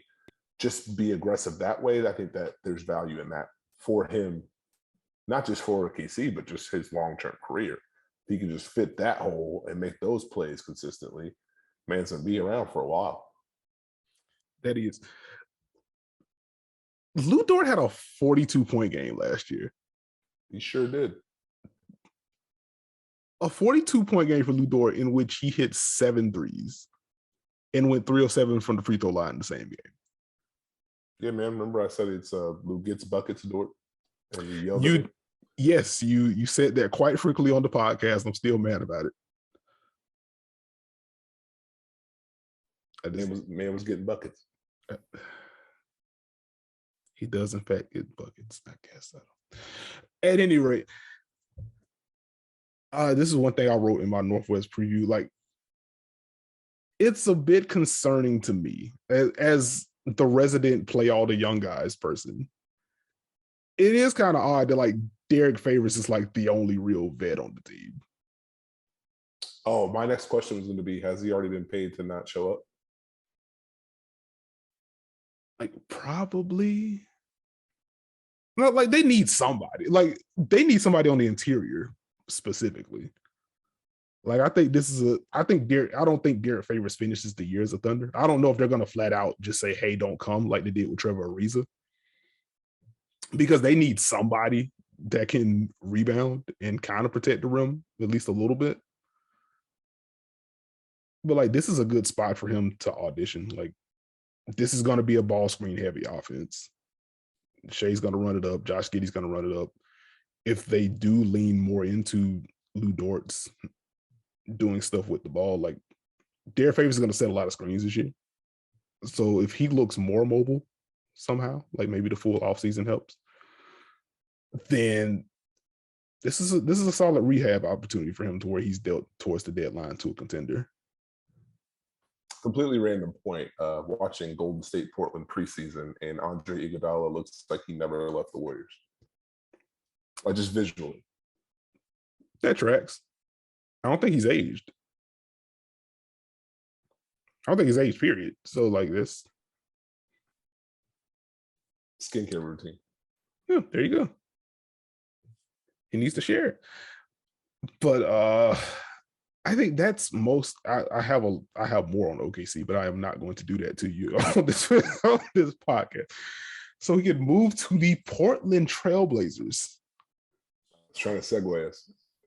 I was trying to segue us. Yeah. We're still in preseason. It's we will get it together. We'll get it together. Anyway, what a fun offseason for Portland, huh?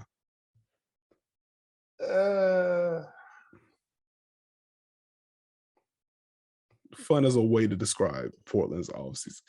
How excited are you for Larry Nance Jr.'s inclusion to this team? I'm glad you started with him because I am very excited about Portland getting Larry Nance Jr. I am very excited about Portland getting Cody Zeller. I am unsure if I like them playing together. Don't get me wrong, the defense is good. And we're going to see some big passes if they stick with this. I don't know. I don't know. Like they're kind of the same guy. Like I feel like you need Cody because Cody is really solid, really good. He's going to help you on both ends of the floor. You got Larry Nance Jr. for a reason, and you still have Nurkic. And now you got to find a way to play all three of those guys. So now you're going to play Larry Nance and Cody Zeller together, and I don't know. Like, I think the Blazers have enough shooting around those two. And like, not that like Nance shot pretty well last year and has continued to has developed the jumper since he's entered the league. So like, I don't think he's a non-shooter at all. But I do think the Blazers have enough shooting on the roster to surround those two with. Like, they're gonna stagger Dame and CJ and keep one of those guys on the floor. So like, I think there's gonna be enough there to where you can afford to play those two together. And like, we just saw Larry Nance Jr., like he was playing the three in Cleveland sometimes with two other bigs. So like, I don't think it's gonna be much of an adjustment for him if he's playing alongside Cody Zeller, who is more mobile than Andre Drummond. So like, I don't think that's gonna be. You stuck an Andre Drummond slander in here. That's man catching strays. I don't think that's it. I guess my concern is less that they can't do it and more, did you really fix the issue that you had? Because you're given another lineup that teams can help off of.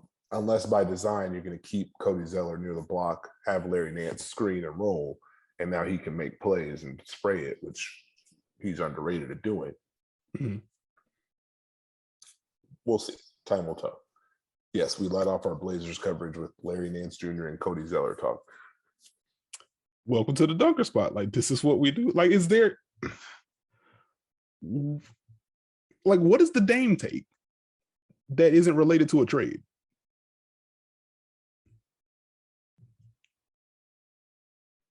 I don't really have one. Yeah, like Dame is a top 10 player, or top 10 to 12 if you want to be conservative about it. Like, he's a top 10 to 12 guy. Like, he's a dangerous pull-up shooter. Like, the drives have gotten more aggressive. Like, I don't think you can't trap Dame to the level that you could 2 years ago. Or if it's not 2 years ago, then whenever the New Orleans series was, when Drew Holiday and company just kind of ate his lunch.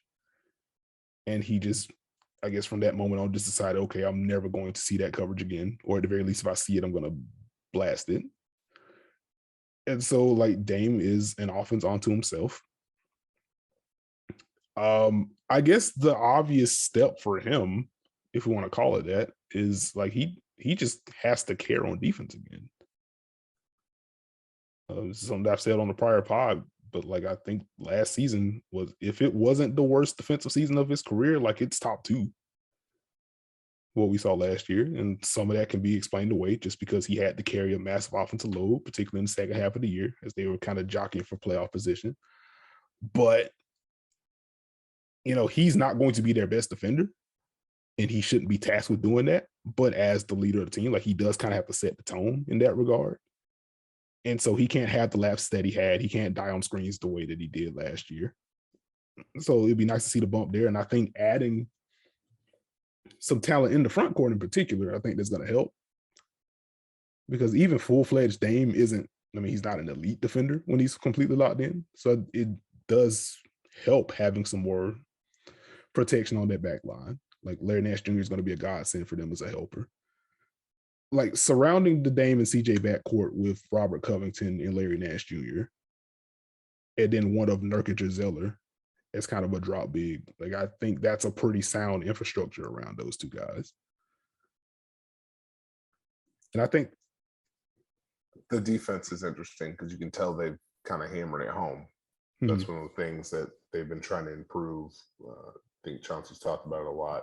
And I think back to the Nance Jr. Zeller point I was making, I think those two playing together actually helps on that end.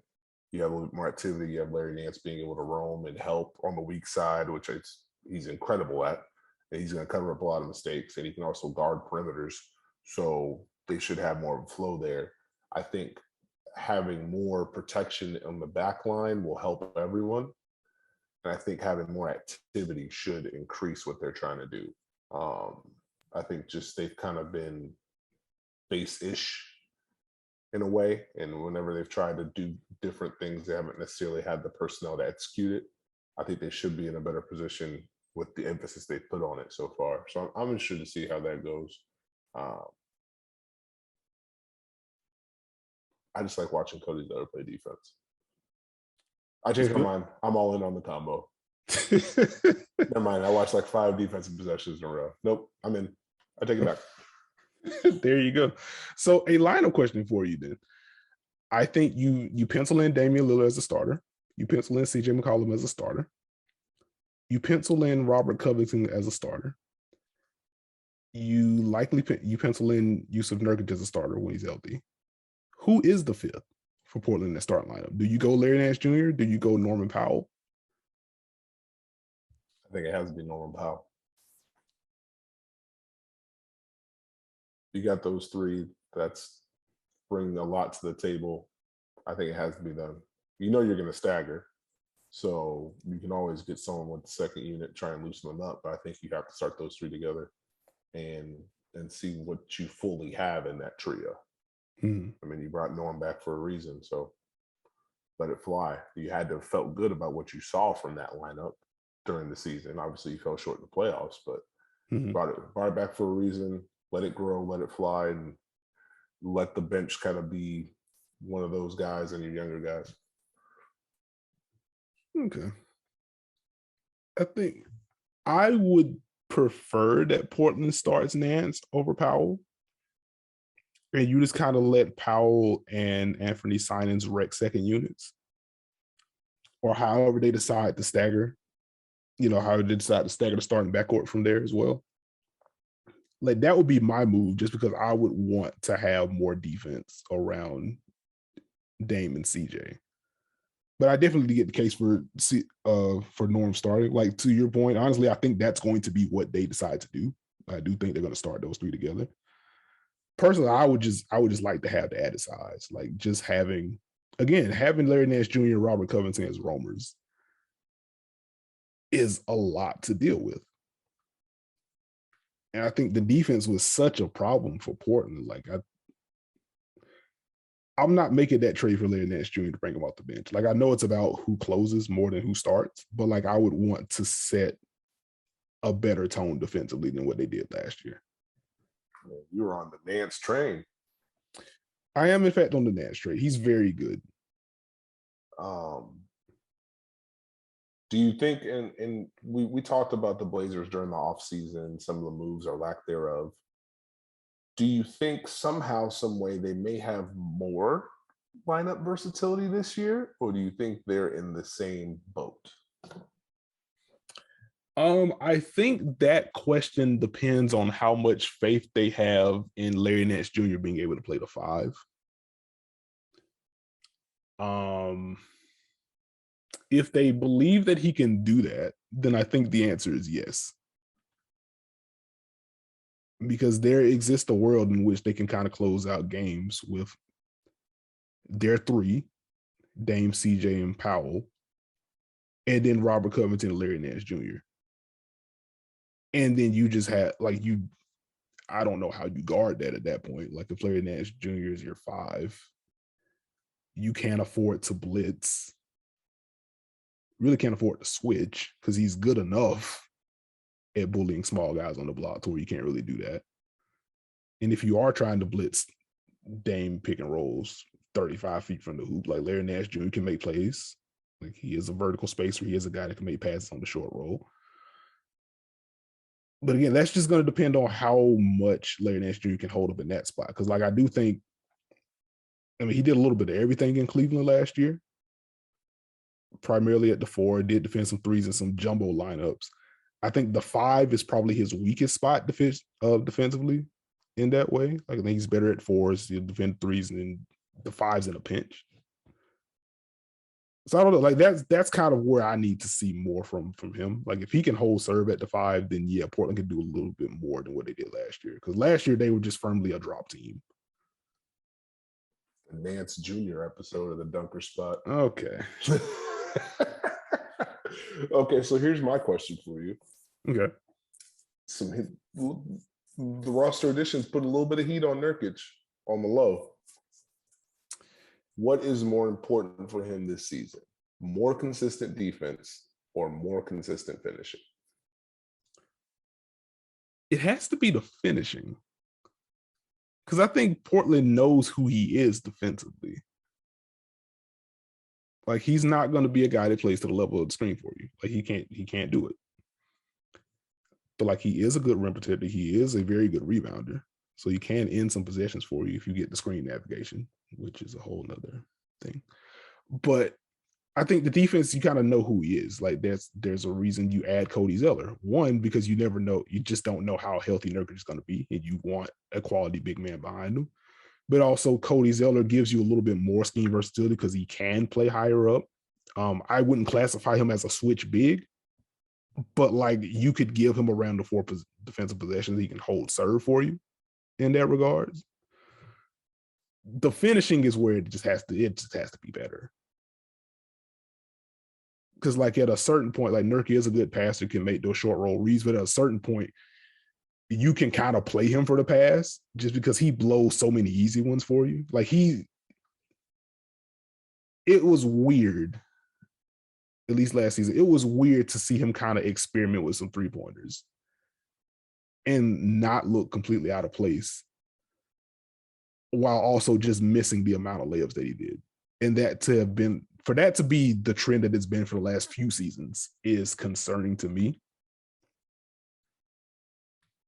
And so, like, I think it has to be the finishing, because if he can't finish at the rim, why are you closing games with him over Zeller? No, I think it's finishing. If he finishes, the Blazers win that series last year.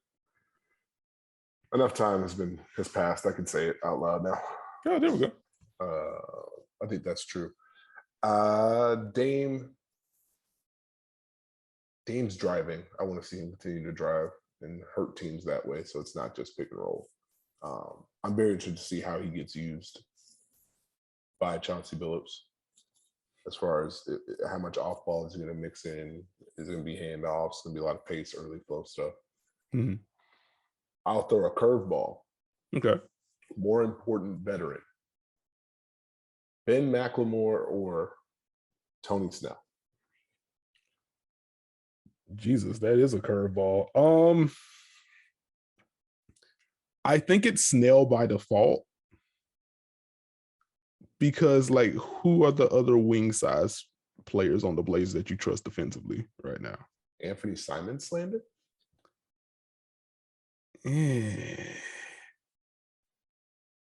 Check his age real quick. Oh. Anthony Simons is young. Like, I don't think that's Anthony Simons slander. This is not true. There you go. Like, I think it's Snell, just because he can give you the theoretical, and I'm doing air quotes on screen right now, the theoretical 3-and-D thing. The real question is, like, do we see anything from Nasir Little this year? Well, that was going to be my question. More important young guy, Anthony Simons or Nasir Little? Who do you need to see a leap from? I think you probably need to see it more from Little, just because there's more of a ready-made role for him to fill in that regard. Because, like, if I don't think Anthony Simons is going to flop, but like in the event that he does, the solution is, well, I guess we have to run more CJ at backup point guard. So it's just like, okay, cool. Or, oh no, Norman Powell has to have more on-ball reps with the second unit when they stagger things. It's like, okay, cool.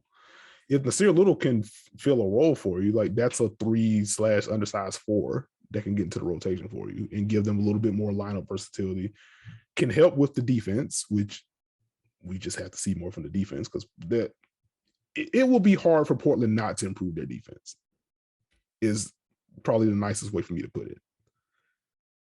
But if we do get health and we get growth from Nasir Little, like I think he has more of a pathway to consistent, I guess, impact in that regard than Anthony Simons. Born Simons. I think this is a Simons year. I think this is the year he kind of puts stuff together. I think he has a more consistent role, and I think he grows into it. His ability to make shots, his ability to make plays, that can now help your staggering. So now you have a multitude of guard lineups we can throw out there, and you got to deal with it. Mm-hmm. So I think I don't want to say, I feel like lifts their ceiling would be dramatic, but if he takes a step, then the Blazers have a little bit more in the cupboard. To me, Little just needs to be consistent. Like, hopefully he can just grow and find a thing that he does night in, night out. I think for Simons, it's time. it's time. It's time for him to show improve this year. Fair enough. And this is heading into contract year with Simons. Yes.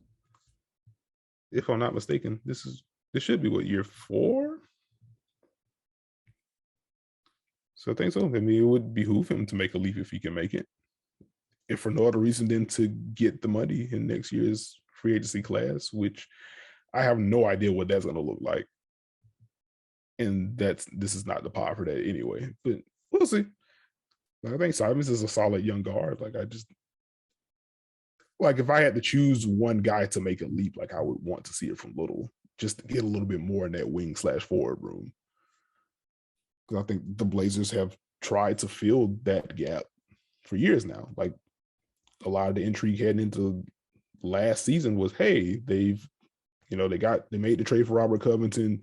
They get Derrick Jones Jr. from Miami, a rangy wing that can do some things for you. And Derrick Jones Jr., that signing did not work out, which is why he is no longer there. So if they can get someone, I would just, it would be nice to see the Little kind of make that leap. I think I guess the only other thing I'll say is I think Chauncey Billups is the obvious wild card here. I don't have a gauge on what he wants to run on either end. It's fun to talk about. Zeller can play up to the level of the screen, can do some stuff. We'll see, what can Larry Nance Jr. do as the 5?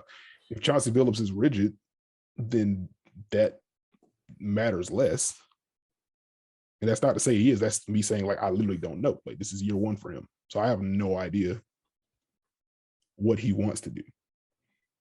No, that'll be interesting. I'm interested to see what they look like on both ends. I think with Portland, we've known what they are, and it's been more of a question is, can they get there? And here, there's no telling. We don't know if they're going to spam empty side pick and roll like they did before, or we don't know if they're going to run wheel if they need off ball movement. Those kind of little things. Mm-hmm. So I'm interested to see if they can develop that flow, if it's more natural, if defensively they can take what they've hammered home early and let that develop, let that grow, let that activity go. So it's interesting. Portland could be a fun team. They could be a fun team indeed. I just hope the defense takes a step so I can actually enjoy everything. If it does, we're just gonna have a 30-minute segment on Larry Nance Jr. You know what? I'll let you have that one. We will close this out with the Utah Jazz. The West top seeded team last year, top 5 in offense and defense, led the NBA in net rating. The question for Utah, for me, is how often can they go small?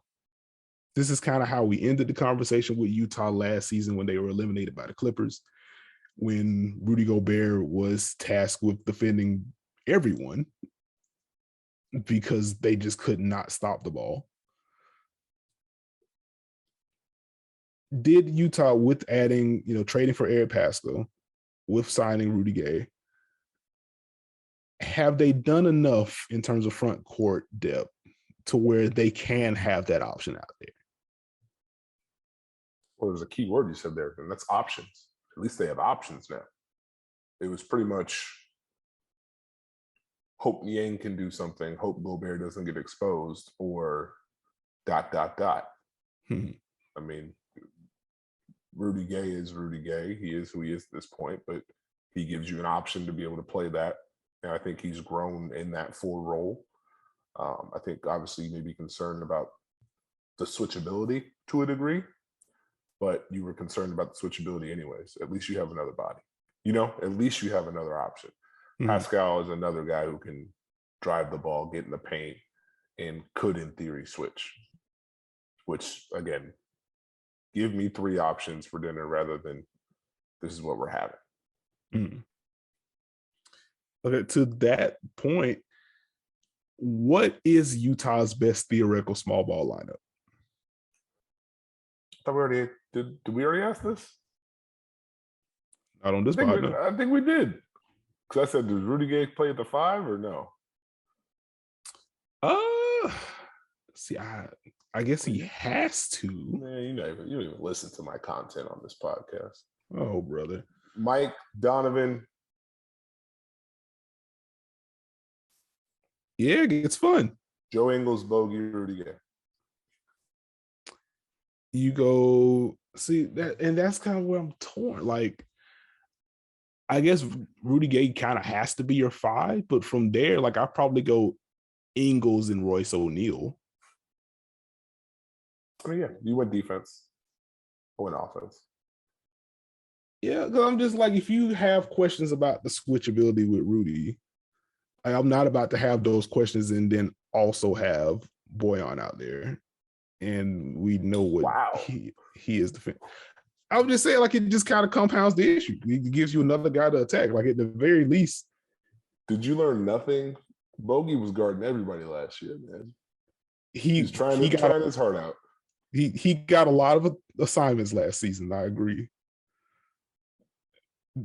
How well he was able to defend those assignments is another thing entirely, but he certainly got those assignments.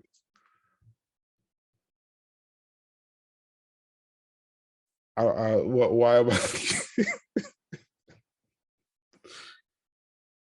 He's a very good player. Like, no, you can't clean it up. What do you mean? Continue with your small ball point.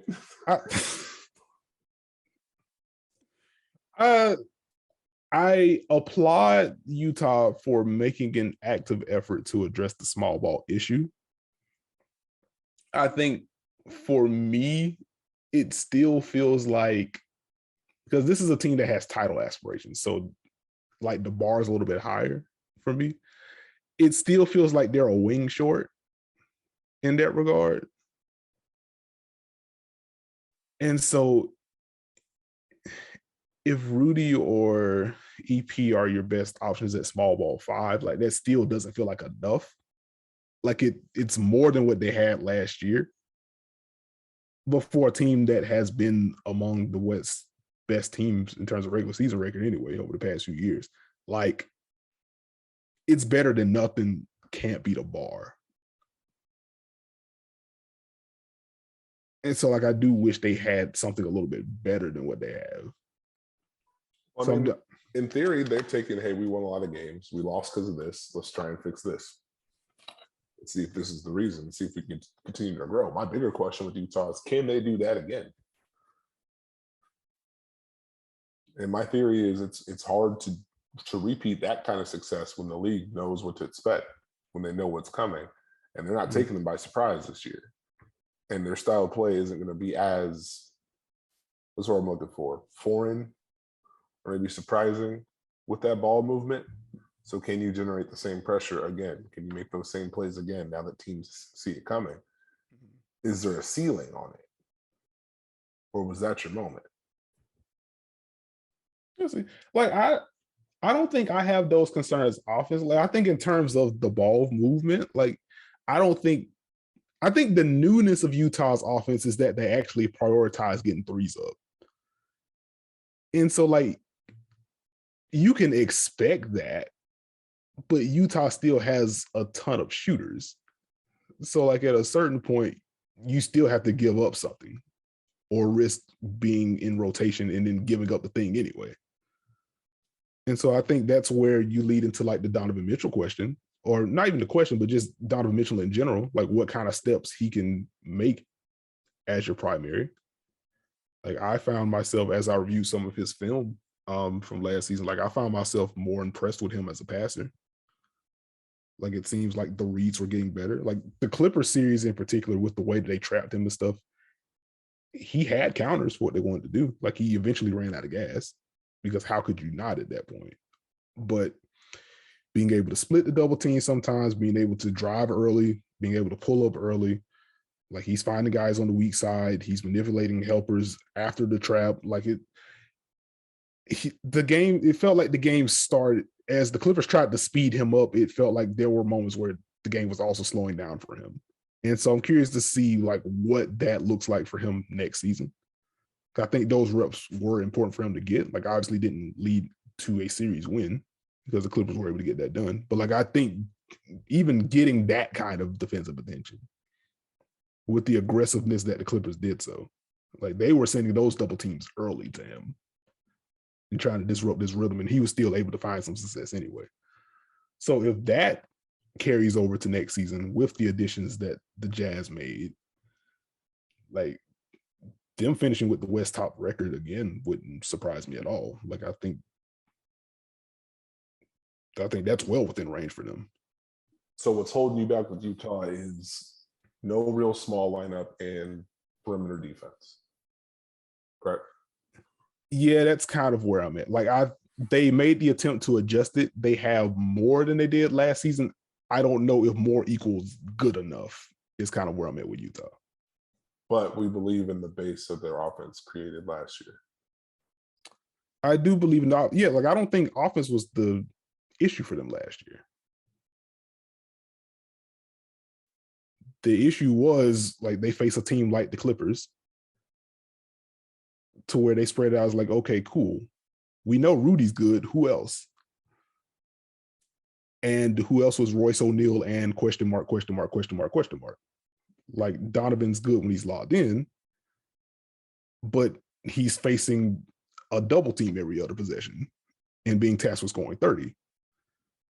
Mike Conley's good at the point of attack, but like there are just inherent like size limitations. So it's like, okay, cool. So what about our wings? Again, it's Royce O'Neal and question mark.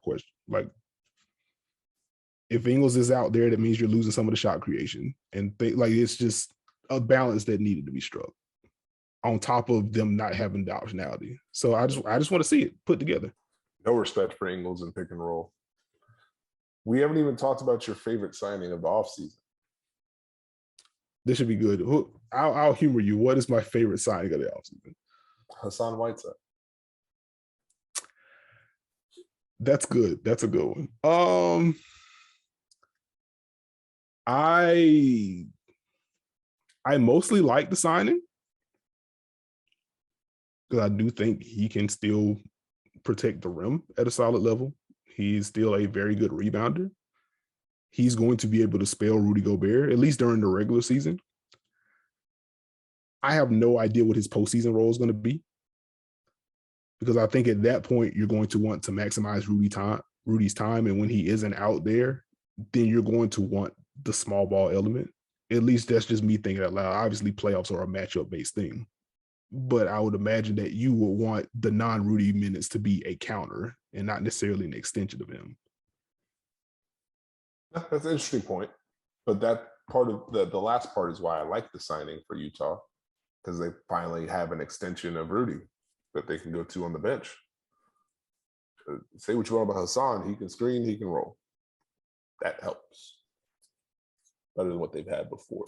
So I'm interested to see. And he doesn't have to really play a huge role. You know where the minutes are going.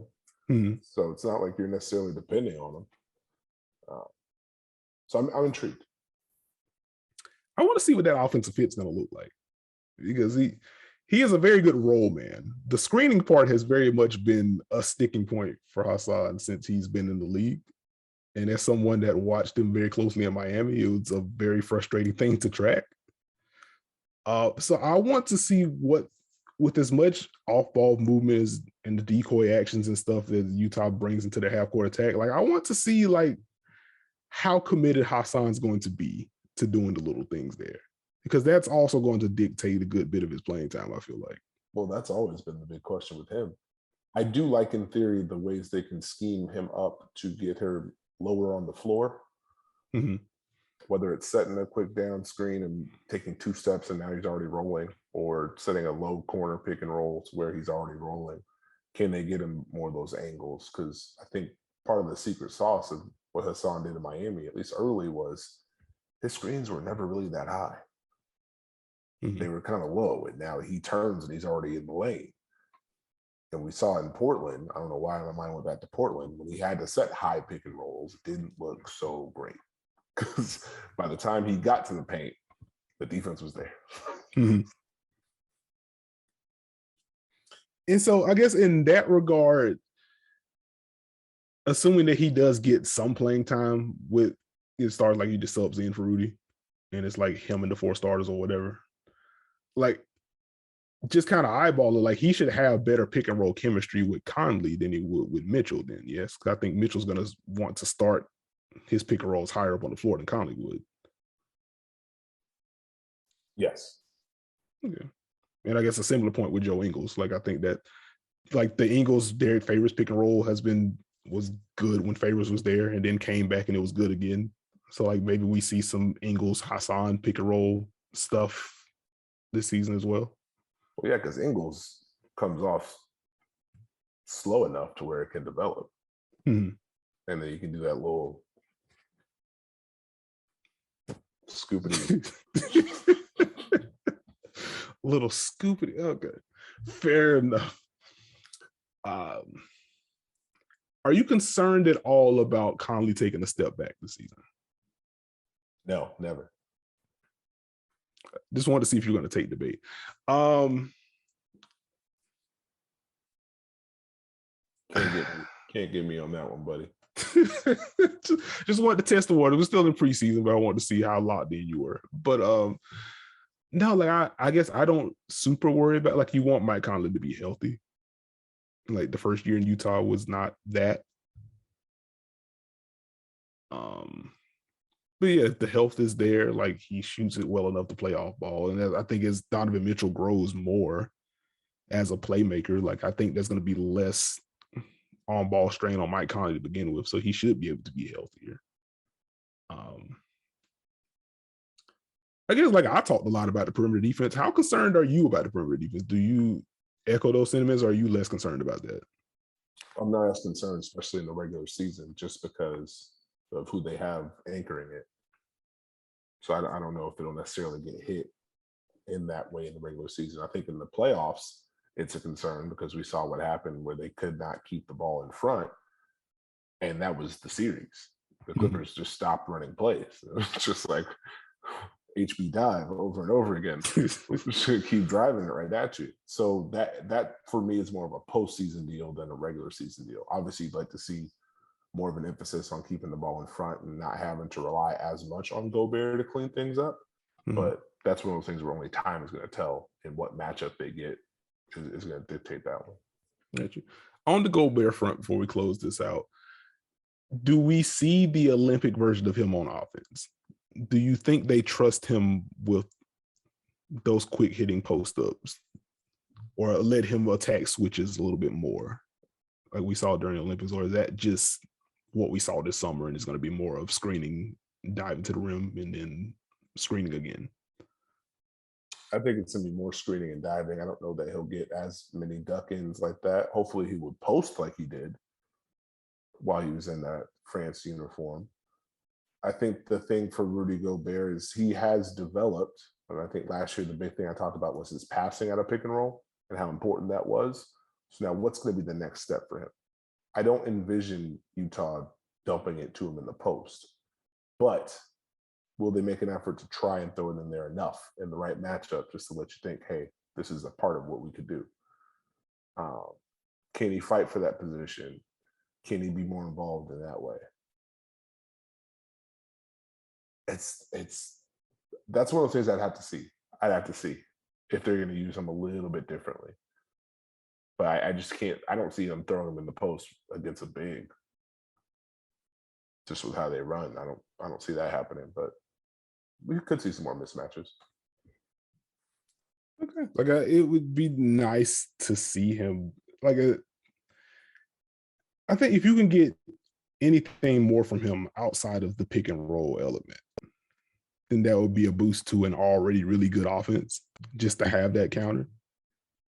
And defense, as we get into the postseason setting, like, and we talked about all the context of the Rudy Gobert thing during the postseason pod, like when they were eliminated. But so, like, no, what happened defensively wasn't all his fault. On the offensive end, like, I think it is fair to point out that when he was able to get those mismatches on the block, like it is a little bit of indictment on him that teams were comfortable playing as small as they did against him because they just didn't fear him as a threat in that way.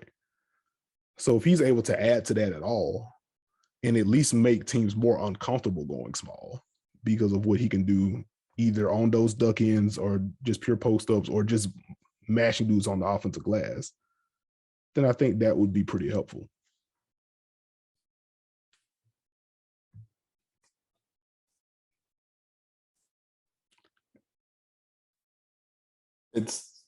I gotta see it. I gotta see it. I gotta see what they try and do with him. I gotta see how he comes out. He's going to have to play mad this year. That is, we need to see it. All right. Who ranked the division for me? What's the top 5? Number 5, the Oklahoma City Thunder. What? Number 4, the Minnesota Timberwolves. Now, number 3 is interesting. This is where I wanted to get to. Number 3 is very interesting. Number 3 is the Portland Trailblazers. Okay. Number 2 is the Denver Nuggets. And number 1 is Utah. I really wanted to put Portland number 2. I know you did. But Denver has earned the benefit of the doubt to be able to get through the beginning of the season and to get through moving forward with the leaps they have, with still having Jokic, with Michael Porter Jr. taking the leap. I think they'll have enough to maintain their spot. Okay. Well, I want to see what your top 3 was going to be. I think we're all in agreement that OKC is going to be last in the division by design, for that matter. But OKC is going to be last. Minnesota's going to be 4. I too went Utah 1. I also went Denver 2, and I went Portland 3. I'm going to reserve the right to switch that if Portland's defense is active. Yeah, like it's funny. Like you zoom out and it's like I feel like I have more questions about Portland's defense than I do about Denver's. At least looking at it on paper, it seems like that's an interesting take to have. But like, I think it's because you know what Denver's going to do. How well they execute it, you never know. But I think with Portland, there's the intrigue of, will this be something new? Will this be something different? Will this now allow them to actually get easier baskets and that kind of deal? Mm-hmm. Whereas with Denver, we know A, B, and C is going to happen. It's just up to them to do it. All right. Fair enough. Hashtag fair enough. We are back. It is the preseason. You know, I gotta get the soundboard up and running. So once the regular season is here, you know, I can just pop those in. Who are your top 5 players in the division? We're going top 5. Top 5. Jeez. We could do 10 because I have my 10, but like I want to give you I know you a little bit. What's that mean? You know me a little bit. Number 5, I have Michael Porter Jr. You have MPJ at 5. Yep. You can. I do not believe you have MPJ at 5. I do. Okay. I have Cat at 4. Okay. Donovan at 3. Mm-hmm. Dame at 2. Mm-hmm. Jokic at 1.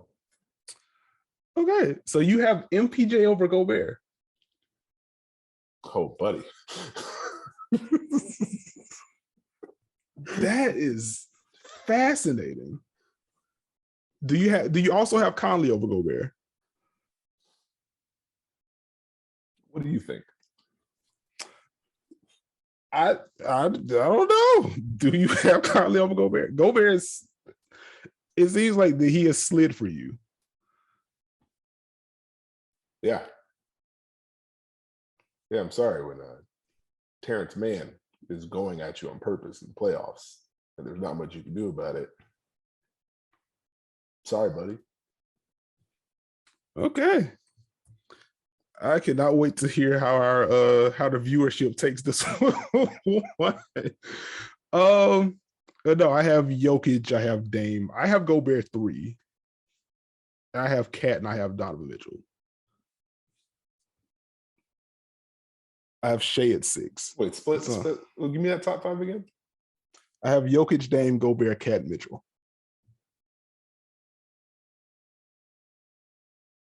Okay. Is D'Angelo Russell in your top 10?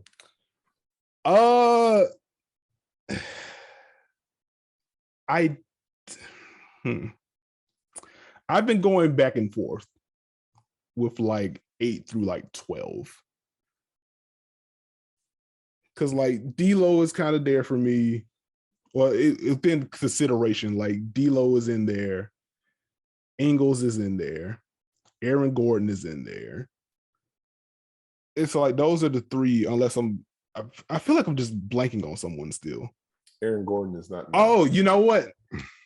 That's who I'm blanking on. CJ McCollum is someone that I super blanked on. He was my number 6. Okay.